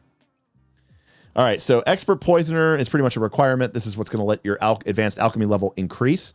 So by the time you pick this up at level 6, your poison level is now 3. So you're always going to be 3 levels behind where, you know, your level should be. So your poisons are already going to be a little bit lagged behind where your actual level is. Now, keep in mind, the Alchemist gets the ability to replace the DC for their items with their DC, which is how they're able to be effective.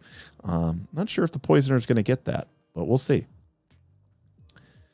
Poison Coat is a reaction. If a creature adjacent to us hits us with a melee unarmed strike, and if we have prepared our clothing to poison attackers. Okay, so this is silly, but we can poison people with our clothes, and they get exposed to the poison. It takes 10 minutes to, I mean, it's only against melee unarmed strikes, but I guess this is okay. It's a reaction. Poison Weapon is a rogue feat, and we're getting it here, part of this archetype. Basically, it is a quick draw, but for poisoning your thing. So if you have a free hand, you can interact to draw a poison. And then if your next attack with that weapon before the end of your next turn hits and deal damage, it deals the effect of that poison. And if we critically fail, it's wasted. So basically, we can draw and apply the poison with one action. And we get a bunch of free 1d4 damage poisons that happen during our daily preparations. So we basically just get a ton of these. It's equal to our rogue level, which I assume in this case would be our class level. I don't know. Or does it still trigger off of your rogue level? Anybody know what the official ruling on that would be? Like, if we're not a rogue at all, would we just get 0 in simple injury poisons?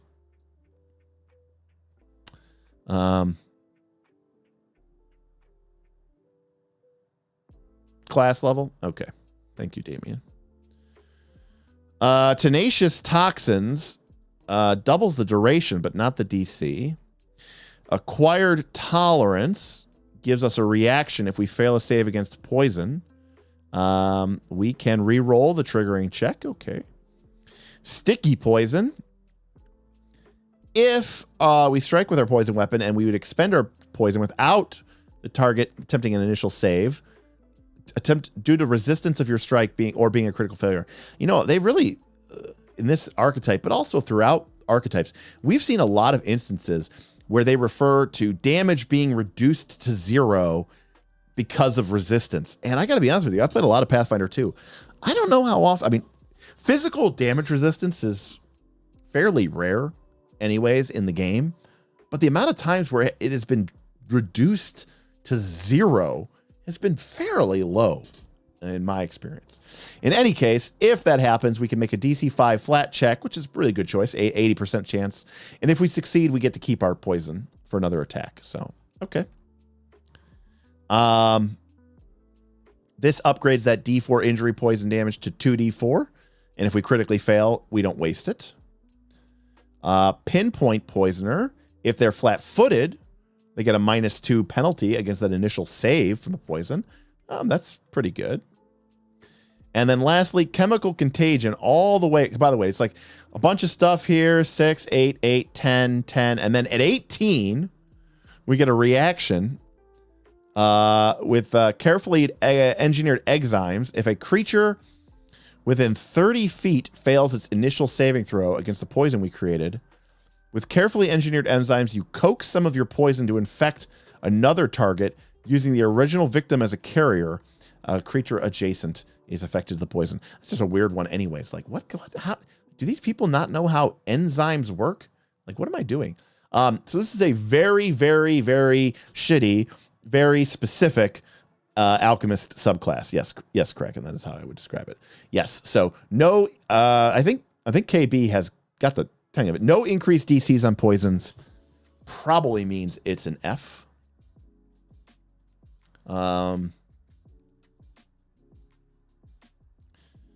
Poison feels like the kind of things you probably want to use against enemies that are stronger than you, but mechanically that is probably a bad idea. You are quite correct. It is horrible. I don't know what that means. The best class to take this is the Poisoner Alchemist.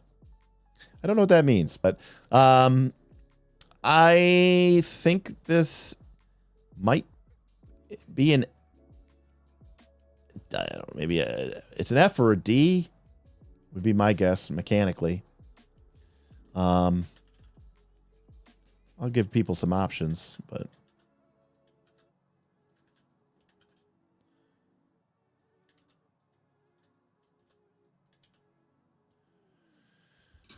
I just don't think it's going to work. I think it's designed to work, but I just don't think it's going to work. I think you're still going to have to, yes, you're going to be like, I'm a poisoner. You're like, yeah, dude, I just got to stab people to death here.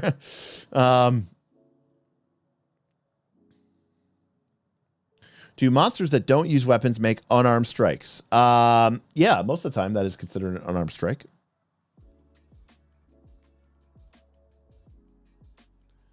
All right, well, D's out to an early lead. Looks like I'll be upgrading this thing.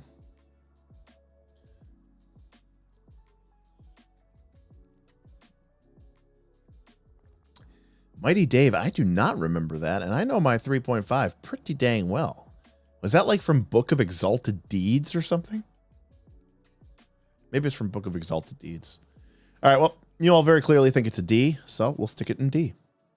All right, we got 2 more left to do tonight. And then we'll be wrapped up. We're going to go a little late here because we got off on some side tangents about potentially how the rules of Pathfinder 2 work. And mostly because I don't think the people who made the archetypes knew how that worked. The Book of Exalted Deeds. Nice. Provocateur. Dedication feat level 10. They mix brilliant performance with a mastery of weapons. They need strength 14, charisma 14, and this is from the Agents of Edgewatch Adventure Path. So you have to defeat the Eberarchs in the Iorium. This is feeling a little bit Pistol Phenom-ish, which I don't know if I'm going to love. We'll see. It's an uncommon one, so we're going to go through this quickly here. If you critically succeed on an attack roll, oh, well, it's nice. And we're, by the way, we're level 10, and we get trained in some weapons. That's great. Considering that we're about to, we're already expert, and we're about to be master level proficiency. Like, this is very useless. And we get critical specialization with that advanced weapon, which we'll never hit with. And we become an expert in performance. Never mind that we're level 10. We could be a master in it by now. So this seems pretty horrible for a level 10 feat. We get a cartwheel dodge. If we succeed or critically succeed at a reflex saving throw, we step 10 feet. Okay. I guess that makes some sense flavor-wise. It's an okay reaction. I don't know what it really does. Kind of, I guess you could say you look cool. I mean, if you're level 12 and that's the best thing that and you're some sort of gladiator, and the best thing you have to do with your reaction is step 10 feet after the reflex saving throw. See, like, if this thing said step 10 feet, trigger, you are inside the area of effect of something that would require a reflex saving throw.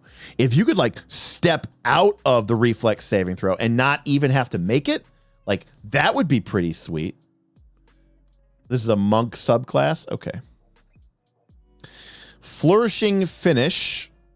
Your last action, drop somebody. You make a performance check. Compare it to everybody within 30 feet of you. And you could frighten them. Okay. I mean, this feels a little... I mean, using what we know about intimidation and demoralize, I mean, at least it's tied to something sensible. Like, we drop an opponent, and then we basically go, we make a scary flourish to somebody. Okay. Murderer's Circle. You strike a target within reach and then step to any other open space adjacent to that target. Your target is then flat-footed against your next strike this turn. I mean, it's level 14 feet. And what is, like, okay, I get what this is doing. It is one action. We get to strike and step for one action. And our next strike, they are flat-footed. So that's pretty good effect in action economy for one action. But, like, what does it have? Why? What does this have to do with being a provocateur? I just don't understand it. Some of this stuff is sometimes just thrown in. Like, I don't think mechanically, I think that's, it's a little, level 14 is a little high for that. But what does that have to do with anything? Like, it just doesn't even make sense to me. I don't know. Pin to the spot. You strike a creature within reach. If you hit and deal damage, the target is also restrained as if you had critically succeeded at an athletics check to grapple. I don't even know how does this even make sense? What if I'm using a mace? What's grabbing them? Is it me? Is it my weapon? What happened here? Like, this is some 4th edition D&D shit right here, okay? Like, don't worry about what's actually happening in the fiction. They're immobilized, okay? All right, at level 16, we could become experts. Wow. This is pretty horrible. Boy. I don't know. This is a D for me. I think I don't know what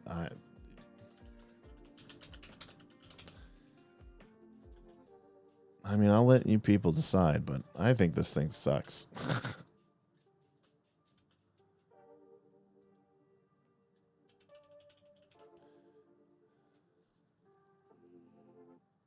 I don't know. I don't like it. It's obviously, I mean, I don't think this is a flavor at all. This thing doesn't seem to be, yeah. Damien says, if this was a 2-4-6 archetype instead of 10, 12, 14, it'd be solid. Yeah, I do agree with that. But for these high level of feats and like like, again, I like this idea of this cartwheel dodge. It just under delivers. It's more like, hey, look at me. I can move 10 feet on somebody else's turn after I got blasted with the fireball. Well, you saved it. Yeah, but I still took damage from it. I think you're limited to just a step, Kragan. Step to any other open target that is adjacent to the character. I don't know. I'm just not impressed with this. I don't really particularly feel like I'm a brilliant gladiator. And let's also be honest with ourselves. If we're being honest, it's 9:15 on a Thursday. We can be honest. Like, a lot of the archetypes from the adventure paths, like, they are really not well done. Like, I don't know. I mean, yes, they're already very specific to that adventure, which generally speaking makes a lot of sense. But even in that classification, I tend to think that they're not particularly well designed, and rightfully so. I mean, like, I feel like the author designers are basically told, oh, also you need to put an archetype in with your adventure. And they're like, I don't know. I guess this could be an archetype. So, C is winning, but I'm going to override the chat on this one. Like I said, I was going to. So, enough of you said it was D. And to be fair, I think you're just wrong. I think it's a D. The only feat in here that I think is even remotely useful is,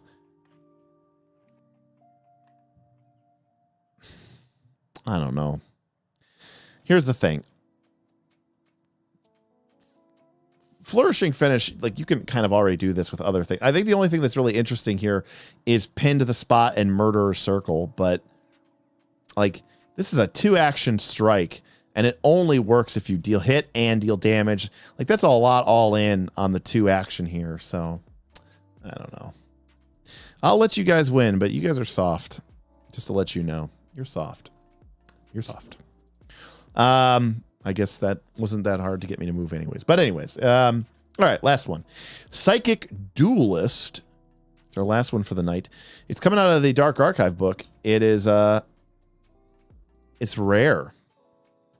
We have to be trained in occultism, and we have to have been in a psychic duel. I'm not going to lie to you. I don't know how the psychic duel mechanic works in the game of Pathfinder 2, but boy, look at this. We flood our brains. We take it place in a mindscape. We're floating through time and space. Wow. Look at this. Very cool. All sorts of rules for it. We don't know any of these rules, so I don't know how useful this is going to be for me to grade this.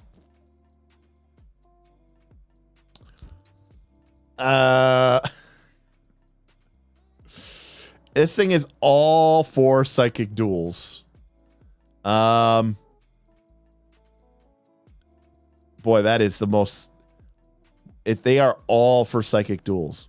By the way, interestingly, you can instigate a psychic duel at level 12 with 3 actions, which begs the question, how did we get into a psychic duel to begin with? Oh, Ryan, I absolutely, totally understand what the concept of the psychic duel is. I mean, Professor Xavier in the comics and in the movies is always sort of fighting people in the mind space, right? It's almost, mirror dimension-esque if you want to think more modern, Doctor Strange stuff. But Xavier has always had that thing where he can, he goes into people's mind, and then suddenly he's able to walk and move around, and because he's fighting them on that psychic plane. I love the idea of it. I think it's very, very, very cool. It's super evocative for Dark Archive, which has the psychic class. I just don't know how we judge this, because how often, psychic duels literally aren't going to exist in your game. So I don't know that we can grade this one. Like, if they're in your game, I guess great, but then it feels like you probably would have to take this archetype, right? Like, this feat does nothing if you are in a game without them. If you are using them, probably best to use free archetype, but it has to be this. Yeah, like, you know, we were talking on the Discord the other day about like creating a Persona RPG or something like that, like the video game Persona 5. And it's like, you can almost think of it kind of like everybody has free archetype psychic duelist, I guess, you know, maybe in a certain way. By the way, I've never played that video game. I just had a roommate who did and played it all the time. So I know more about that game than I'd want to know. Persona! All right. We can recenter for free. We can instigate the psychic duel. We get a third natural psychic spell. I mean, it seems like it's really giving us a lot of bonuses. I don't know where to put it. But I guess I'll just put it here in the middle at C. I don't know. It's obviously a flavor. I'm gonna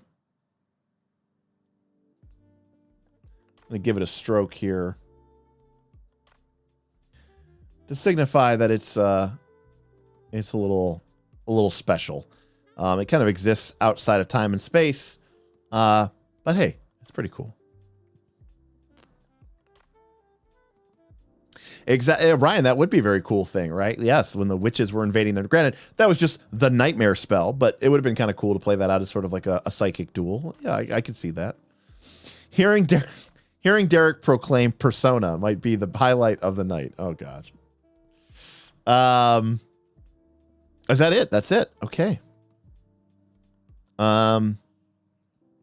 Again, feel free to leave in the comments how you feel about the psychic duelist. If you've used a lot of psychic duels in your campaign, I'd love to hear how it goes. I just can quite frankly say I'm not qualified to rate the archetype based off of what I don't know about psychic duels. But, I mean, you get a bonus to your initiative in a psychic duel. You also get either a mind mace or a psychic fist. You get some spell advantages. You can recenter, and then you get this initiate. Now, granted, the entire archetype only has the dedication plus 3 feats. So, you know, you're taking one at 4, 6, 8, nothing at 10, and then the actual instigate the duel at 12. Which means technically, up until level 12, you can't use any of the abilities from your archetype unless somebody else challenges you to a psychic duel, perhaps. But again, I don't exactly 100% know how psychic duels work, so I am withholding my judgment. So let us take a closer look at what we have left and where we're at. So tonight, we put Pactbinder and Pactbound Initiate at S and A for our flavor. I thought both of those were done really well. The mechanics were fine, but I honestly think they were more for fun and flavor, while still having a mechanical impact that felt appropriate for the archetypes. And I thought they were pretty cool. I liked them. We had some stinkers. Pirate was like pretty much a total fail. Poisoner was close to a total fail. We also saw the pistol Phenom, which I recused myself of. So the chat felt that it was a C in mechanics and a D in flavor. And the Pathfinder Agent just showed a lot of proud nails from being generated kind of before they knew what they were doing, and maybe with an eye towards the Pathfinder Society gameplay mode. Kind of seemed like it was all over the place with a lot of weird, niche-y, very niche feats and some things that we quite possibly think don't actually work the way that the game intended them to do so. So yeah. Oh, and Provocateur went over to C because, you know, it was a little weird. It was high level, but it had a couple of decent feats that let you do some cool movement, repositioning. The critical strike grapple on a hit was pretty okay, even though it was 2 actions. And the AoE intimidate when you killed somebody, it's not bad. Coming up, we've got ours. So we've got Reanimator, Red Mantis Assassin, Ritualist, Rune Lord, Rune Scarred. So that's definitely going to be probably a stream. We might even start the S's. Then I think there's a ton of S's. Scout, Scroll Trickster, Scroll Master, Scrounger, Sentinel, Shadowcaster, Shadow Dancer, Shield Marshal, Sixth Pillar, Sleepwalker, Snarecrafter, Sniping Duo, Soul Warden, Soul Forger, Spell Trickster, Spell Master, Spell Shot, Staff Acrobat, Sterling Dynamo, Student of Perfection, Sword Master. A lot of S's. We might take two streams to get through all the S's. Then we get into our T's. Talisman Dabbler, Time Mage, Trapsmith, Trick Diver, Turpin Row Lumberjack, Undead Master, Undead Slayer, Unexpected Sharpshooter, one I'm sure I'll love, Vampire, Vehicle Mechanic, another one I'm sure we'll all love, Vigilante, Viking. It's weird that Viking is in Pathfinder and Galarian.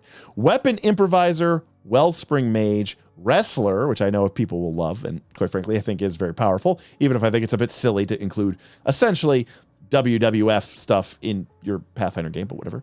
Zephyr Guard, Zombie. So like I said, we probably have 5 to 6 more archetype streams left. And you know, I think it'll be a fun exercise. We're going to get through it. I told you we would. I think when it's all said and done, I think Spell Streams had 23 streams. And some of them did go a bit long. I think Archetypes will probably end up with somewhere around 15 to 8, maybe 15 or something like that, 15 to 16 streams. I thought it was going to be over in 10. So obviously I was off by a margin of 50%. Yes, I know, Cybersmith. I won't forget about the ones I put off. That'll probably have to be a whole stream in and of itself just because it's so complicated. You know, all in all, I mean, again, like I said, we have, I have the rest of them hidden here.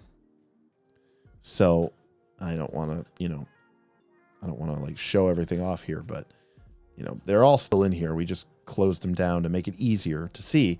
You know, the distribution is tending towards C. But you know, there's some, let's put it this way. There's some diamonds in the rough, you know, and some of them I think are a lot of fun. Some of the flavor things are really good, and I think really highlight and show off the strength of Pathfinder 2. And then there's some ones that I think are quite frankly a little dull, a little boring, that don't miss the mark, or mechanically just, you know, don't deliver. But are we going to get a spreadsheet at the end? Of course. We'll put together the data. We'll make it available for everybody. The patrons have said time and time again that it doesn't have to be a Patreon exclusive thing. They're okay sharing the love. And of course, this is a great time to remind you all that these streams are made possible through the generous tips, donations, super chats, and YouTube memberships of our incredible and amazing audience, and also from the communal donations of the vast Knights of Last Call Patreon, coming up on 300 members. And what I feel, and what many of our members feel, is sort of the premier role-playing game environment for the discerning role-playing game, or a role-playing game enthusiast. In other words, we take role-playing games pretty seriously, and it's important to us that we talk about role-playing games in a open-minded, unbiased way. We examine their flaws, we cheer their successes, we criticize their flaws, and make sure that we're trying to make the game better. We're looking at different games. We're looking at new games, old games. We're playing different games. We're hacking games. We want to know, how does the sausage get made and how does the clock tick? These are folks who aren't just interested in, you know, I want to play this one particular role-playing game. They are interested in the role-playing game hobby as a whole. And if that sounds like you, and you enjoy these streams, and you enjoy these conversations, and you enjoy being surrounded by smart and sociable and charismatic people, then I would consider joining our Patreon. Patreon.com/KnightsOfLastCall. Link is in the description below. And for a couple of bucks a month, you can get into our private Discord. For a few more dollars a month, you get access to some of our behind-the-scenes footage, bonus videos from our YouTube content, some of our extra perks like PDF contents when we release them, our Northern Reaches mega game. Once that, season 1 was a tremendous success, and season 2 is going to be starting soon. So keep an eye out for that otherwise. So yeah, we went a little over tonight, but that's okay. I had no tip goals set, and you all still came through in spades as you always do. So thank you very, very much for that. As I said, like and subscribe, but click the bell because sometimes I put streams out on days you might not expect it. A random Friday, a random Saturday, usually a random Sunday. And we'll see how I'm feeling, but I think I'm going to be live this Sunday. I actually don't know when the Super Bowl is. I mean, I know what date it is. I just don't know what time the Super Bowl is. And it's at 6:30 p.m. Eastern Standard Time, so pretty close to 7 p.m. So maybe we'll go live on Super Bowl Sunday. We'll start around 6 or 6:15, and we'll just hang out. Ryan, I know you don't do many pre-recorded videos, but I'd love to see a quick recording walking through my book collection. Yeah, that'd be kind of fun as well. Ryan, one of our goals in 2023, I love the live stream content because it allows me to talk to you all directly. And I think communication, community, and that sort of companionship are the 3 C's of what make up KOLC. That is what people, I think, are buying into when they buy into this community, when they buy into the Patreon, the channel, the Discord, and nothing gets that across better than these live shows where I'm able to, talk and listen and read all your messages. We've done a couple streams in the last few weeks, some of it because of the, stuff around OGL and Orc, and the other thing, we had an exclusive preview from Paizo where I had like 150 or almost 200 people in the stream. And I'll be honest with you, I didn't really like it. There's too many people, I like being able to talk to everybody. And, and if we're being open and honest and stuff, I didn't make any more money. We normally get between 30 to 50 people in our streams. If we have a particularly big stream event, one of our holiday specials, or a kickoff event that's really big, sometimes we'll get 70, 80, even 100 people. But it's a one-time thing. Usually we're between 30 to 50. And I'll be honest with you, when we had a ton of people in here because they wanted to see stuff about the Treasure Vault, we had like 200 people in here or whatever. I got the same amount of tips or less than I get when I only have 30 or 35 people, right? So appealing to the larger audience, not only does it not appeal to me on a personal level, it doesn't even really make a difference or appeal to me on a financial level. So I love being able to talk to people, and I love being able to do these live streams. And they're, a lot easier to produce because, yes, it may seem like a lot, like I'm here for 2.5 hours. And I get that for some people in the YouTube community, being live, talking to chat, having to be on, communicating, no dead air, trying to keep the chat interesting, that could be horrifyingly exhausting. But for me, it's not really that exhausting. I'm used to dungeon mastering, right? So this is basically like an easy DM session. It's only 2.5 hours or 2 hours instead of 5 hours or 6 hours. I don't really find these to be, in fact, I enjoy these. Whereas if I film something, I got to sit there for 3 or 4 or 5 or 6 hours, depending on how long it is, but we usually make pretty long content in Premiere Pro, and I'm editing and cutting and swapping and syncing audio, and that's the stuff that isn't as fun for me. So nonetheless, we do want to do more pre-recorded content in 2023. I'd like to try to do at least one pre-recorded sort of video, traditional video per month. That's kind of my goal. So we've already I think we've already failed at that for January.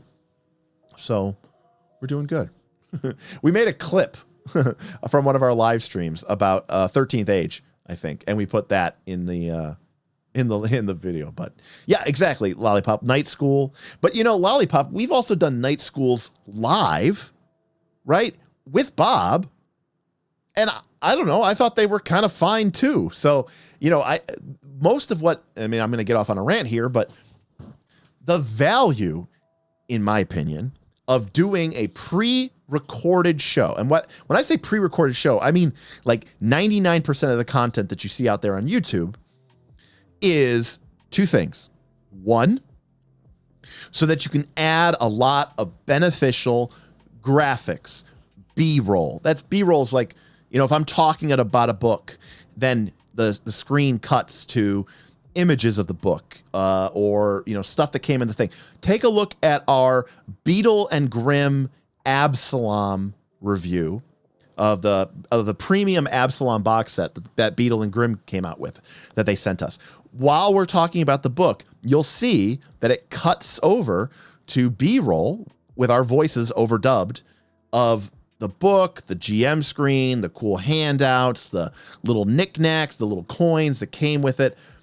I think if you're going to do a pre-recorded show, you should be adding value to it by including these sort of, I don't want to call them artistic. I mean, they are artistic, but they're also useful, right? Showing things.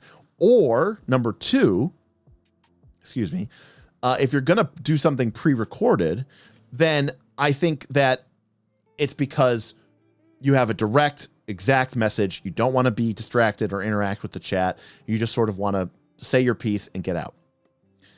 But that last part isn't true for me. And I like the concept of the first part, but it does take a lot of time. And if you get somebody else to do it for you, it costs a lot of money. And so, when I see people who, like a lot of the content that we do on the, it's like, oh, hey, Bob and Derek and Smith or Bob and Derek and Nick or something are just sitting around talking about the game. Whether that was live or recorded doesn't really make a difference. We're not operating off of a script anyways, and we're not really adding any sort of extra bells and whistles to it. So it doesn't really make much sense for it to be recorded. So whenever I do a pre-recorded video, I like to try to add extra elements to it in post. I know we did a video for Night School about stealth, and we were using Dwarven Forge miniatures, and I had like a Dwarven Forge set up with the little miniatures for the PCs and the NPCs, and then I had pillars so that we could show how people had cover, and then I also had little Dwarven Forge torches, like stand braziers in the scene. When I filmed that, and then when I went and did it in post for YouTube, I actually added digitally a 20-foot, like you would see in Foundry VTT. I added a 20-foot bright illumination circle around the Dwarven Forge torch so that you could see where the bright light was, and then the dim light where someone had concealment and therefore could make a stealth check. And, and this wasn't a picture, it was a video, which meant it was, moving around in real time. Yeah. Like for me personally, I want to add that extra mile. Maybe other people don't care, or maybe the audience doesn't care. I don't know, but it matters to me.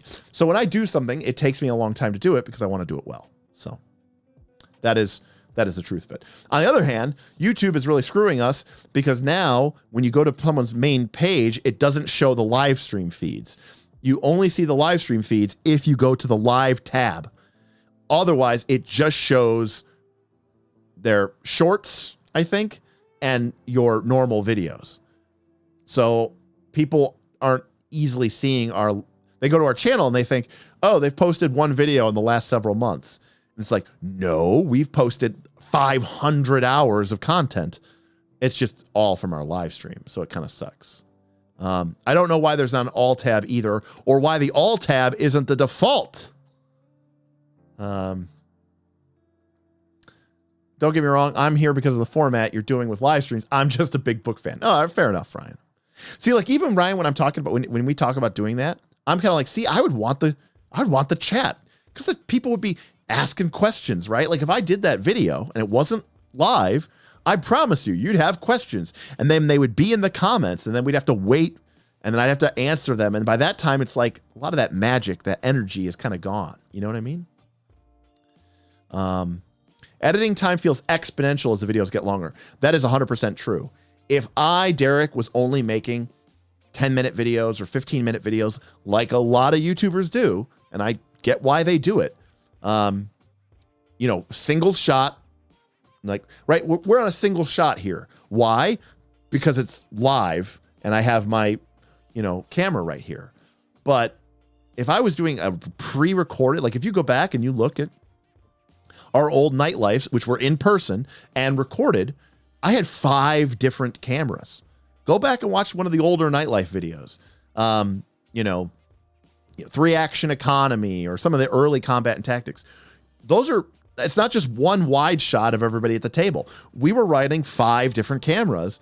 And when someone starts talking, I cut to that person. And when someone starts talking, I cut to the other person, right? I'm editing it. I'm actually editing it. If my pre-recorded videos were just 5 to 10 minutes, 15 tops, me talking into a camera, reading off of a script or some sort of bullet pointed list, and then maybe I'm making a few, flubs, and maybe I redo a couple of lines. But when all is said and done, I have 20 minutes of video. I go in, I cut out the ums, the ahs, the redos, and then I hit export, and then I upload it to YouTube. Yeah, I could probably do that in an hour or 2, tops. But what is the value of that? I don't number one, I can't talk about something for that short a period of time. But when I'm doing it and there's 50 minutes or 120 minutes, 2 hours, and there's 5 cameras, you're talking about 10 hours of footage. And, it's crazy, right? And Roxley, talking about film school, when I was in film school, we estimated that it takes 1 hour to film and 1 hour to edit. That's another thing. I cannot speak for anybody else on the internet. But when I do pre-recorded footage, I go in, I color correct, I grade it, I fix the audio, I add equalizers, I add, parametric equalizers, I add compression, I try to take out artifacts, right? I try to tie it together so that it's a nice finished product, that the image looks good and the sound sounds good. I don't just record it on H.264 and put it into my Premiere Pro timeline, cut out the 5 or 6 retakes from, a couple of the lines, and then slap it together and say it's done. Anyways.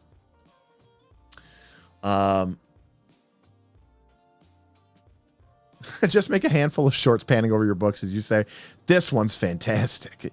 This one's so good. What's crazy actually is that this isn't even all my RPG books.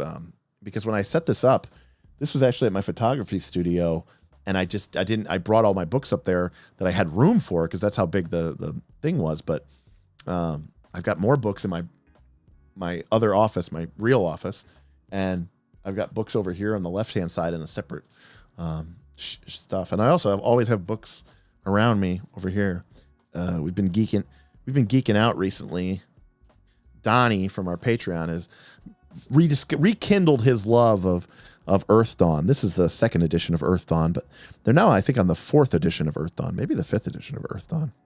And we were geeking out over Earth Dawn stuff last night. It was pretty fun. All right, everybody. Kind of went another 10, 15 minutes here. I'm going to wrap it up. I may see you Sunday. I'll definitely see you on the Discord, of course. Look forward to talking to you all. Appreciate every single one of you. You all are the best. And Earth Dawn stream when? Maybe we'll talk about it on Sunday. I don't know. There's so many cool role-playing games, you guys. And talking about them even for 2 or 3 hours is honestly not enough for me. Almost any role-playing game on my shelf that I have played, at least a campaign of, or a good campaign of, or at least a good, 10 sessions of. Honestly, I feel like I could talk about it for 10 hours because there's so much subtlety and nuance to these games, right? I mean, it's wild. And I think you need to appreciate the differences. Certain games do things better than other games, and we can learn from that. And that's what's so cool about the hobby.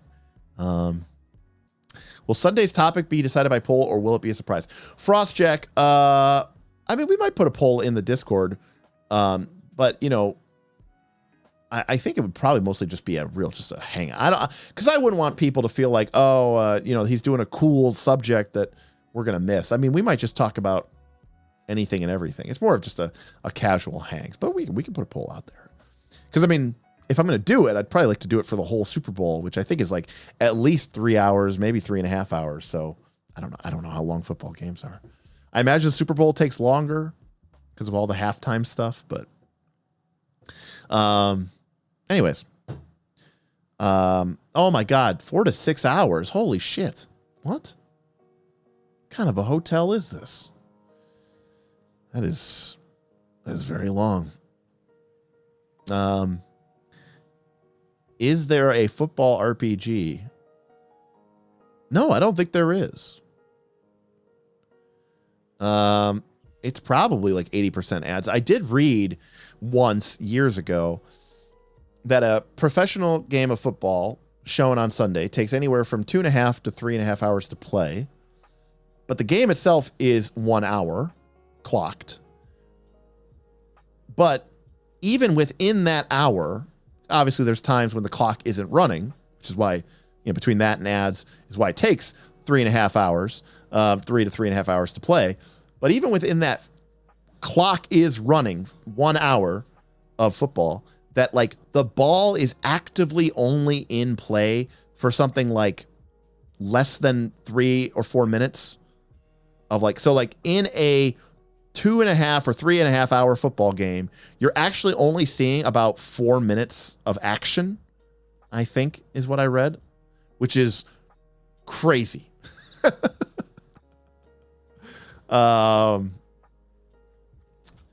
I bet you could make a pretty good PBTA football RPG. I know there's a wrestling one. American football is insane. Sean says 3.5 to 4 hours is a good estimate for the length. I could do 4 hours. Six is a little rough, people. We have talked about doing like a 24-hour stream for Afterlife. We wanted to do that our first year, but it was kind of hard to get together, COVID and everything. But now, I don't know, maybe it'd be fun. I'd like to do something like that for charity, for sure. And our community are just fantastically generous. So I imagine we'd make a good showing. Earth Dawn after Rifts. Oh, Rifts is a tough sell, Mighty Dave. I've owned that game, and I'm not a huge fan of it. I mean, maybe you could sell me on it, but Blood Bowl. I own Blood Bowl, Boothby. I have a Skaven Gutter Runner team that did very badly, by the way.